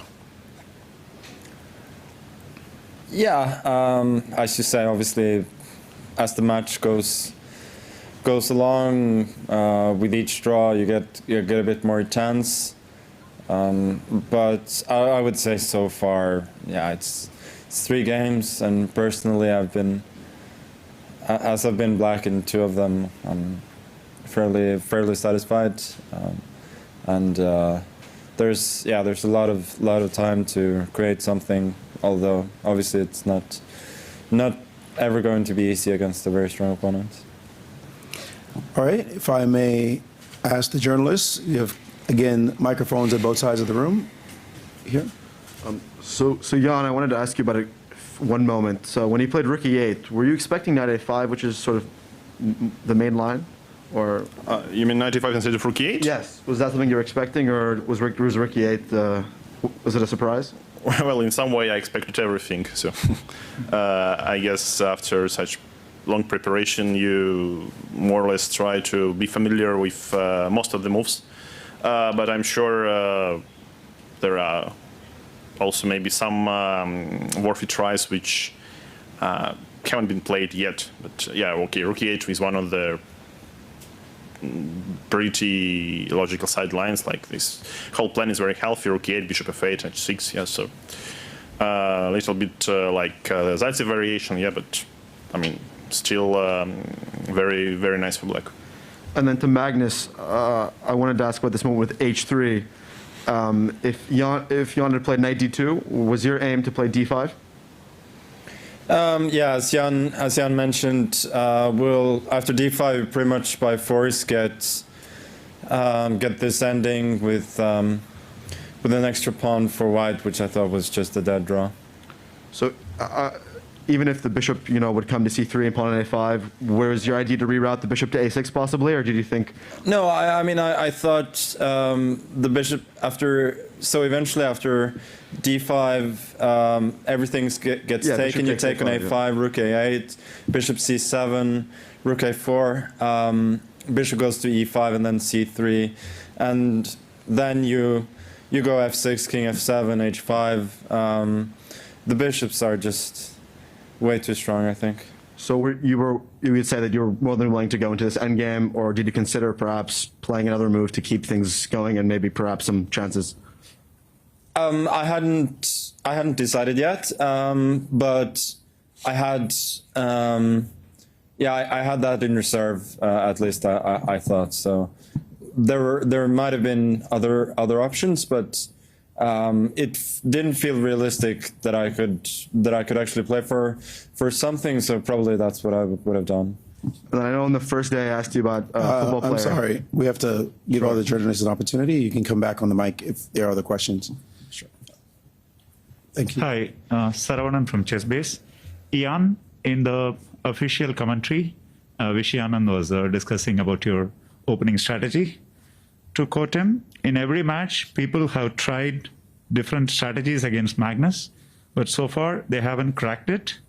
Ian's strategy seems to be very reasonable. His style has been classical. He's playing the Rilopers, the Catalan with black. For the moment, he's playing the main line and it's working for him. Was this your strategy? Would you agree with him? And do you think it's working for you? No, but as Vishy said, it seems very reasonable for him, yes? Actually, I also hope it's reasonable. But I guess after 3 games, it's too early to discuss the strategy. Mike Klein with chess.com. This question is for Magnus Carlsen.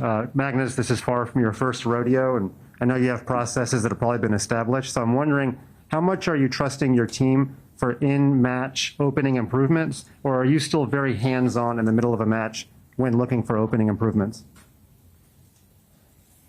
Yeah, it's an excellent question. I don't wanna say too much, but it's always a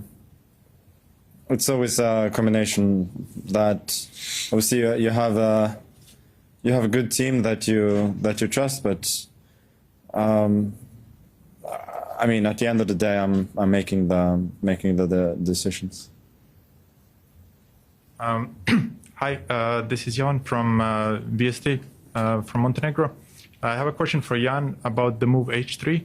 How happy were you at that point to make that kind of a move? Can you walk us through what was going on in your head at that point? No, I think I surely won't tell you what I was thinking. But in general, I found out that d5 is likely inevitable, and this was a way to improve my position before d5.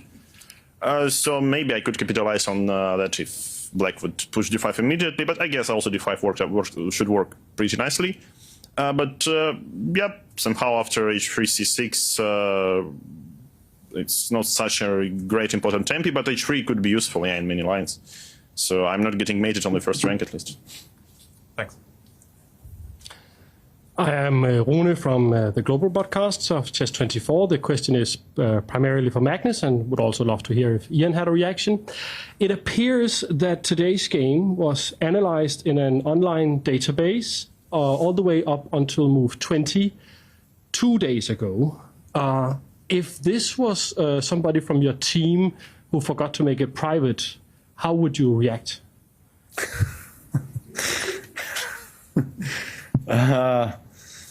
I don't think, I don't think any of us can reasonably comment on that. Well, I can only say that normally you try to switch off this online cloud option in your ChessBase when you analyze, yeah, to make sure no one uses, let's say, your fruitful analysis. But I mean, it could probably be a coincidence as well. Okay, thank you. Alexander Evstigniev, TV channel Russia 1. My question is for Jan, and I will ask... All right, you guys. We got an answer to our question. Kind of what you read out of that, David. Yeah, I mean, first of all, it's nice to see them both smiling to that question. Definitely. I mean, you could see Magnus's mind racing, right? He was like, oh my God, who was it? But yeah, of course, they can't reveal anything in public about who it might have been or what happened. But either way, it seems it was a bit of a mishap and someone made a bit of a blunder there. In his team or Jan's team? Oh, I have a feeling it might... Oh, no comment. It might have been Magnus's. Yeah, I think so. Yeah. The way his eyes just kind of went, and then he laughed, and it's like, uh-oh. So do you think we actually caught it? That there has been a mishap in the team? I think so, yeah. I think just the reaction there, that was the most I've seen him laugh. Yeah. Smile with a question. So it's a very good question. But yeah, well done, Jovanka, for finding that information. Yes. So, like, yeah. I think we should all become detectives, guys. Yeah, right, right. Let's do it. Well, and you said it, definitely modern chess. We can actually follow what's been analyzed on an online database and see the game unfold as well. Is it a shift for chess, what we're seeing? It's a shift. I mean, it takes a lot of hard work, a lot of time, a lot of energy to go and delve into the deep, kind of dark corners of all these different openings. But at the same time, it does make it more exciting for us watching the games to just try and figure out what's going through the players' minds, what the teams are working on, what the coaches are working on, and it just adds a new dimension. And for that, I'm quite appreciative. Yeah. All right. Well, it did end in a draw, this third game in Dubai. Tomorrow's going to be a rest day. Let's take a look at the schedule for the Chess24 Global broadcast. On Tuesday, Game 4 will be the next game. Magnus Carlsen will have the white pieces, and we start every show at 1:00 p.m. CET. That's 4:00 in Dubai. That's going to be 7 in the morning in New York. Tuesday is going to be the next game. Game 5 will be on Wednesday, and then another rest day on Thursday before the next games on Friday, Saturday, and Sunday. Tomorrow's going to be a rest day. How are you going to enjoy that, Simon? In Oslo?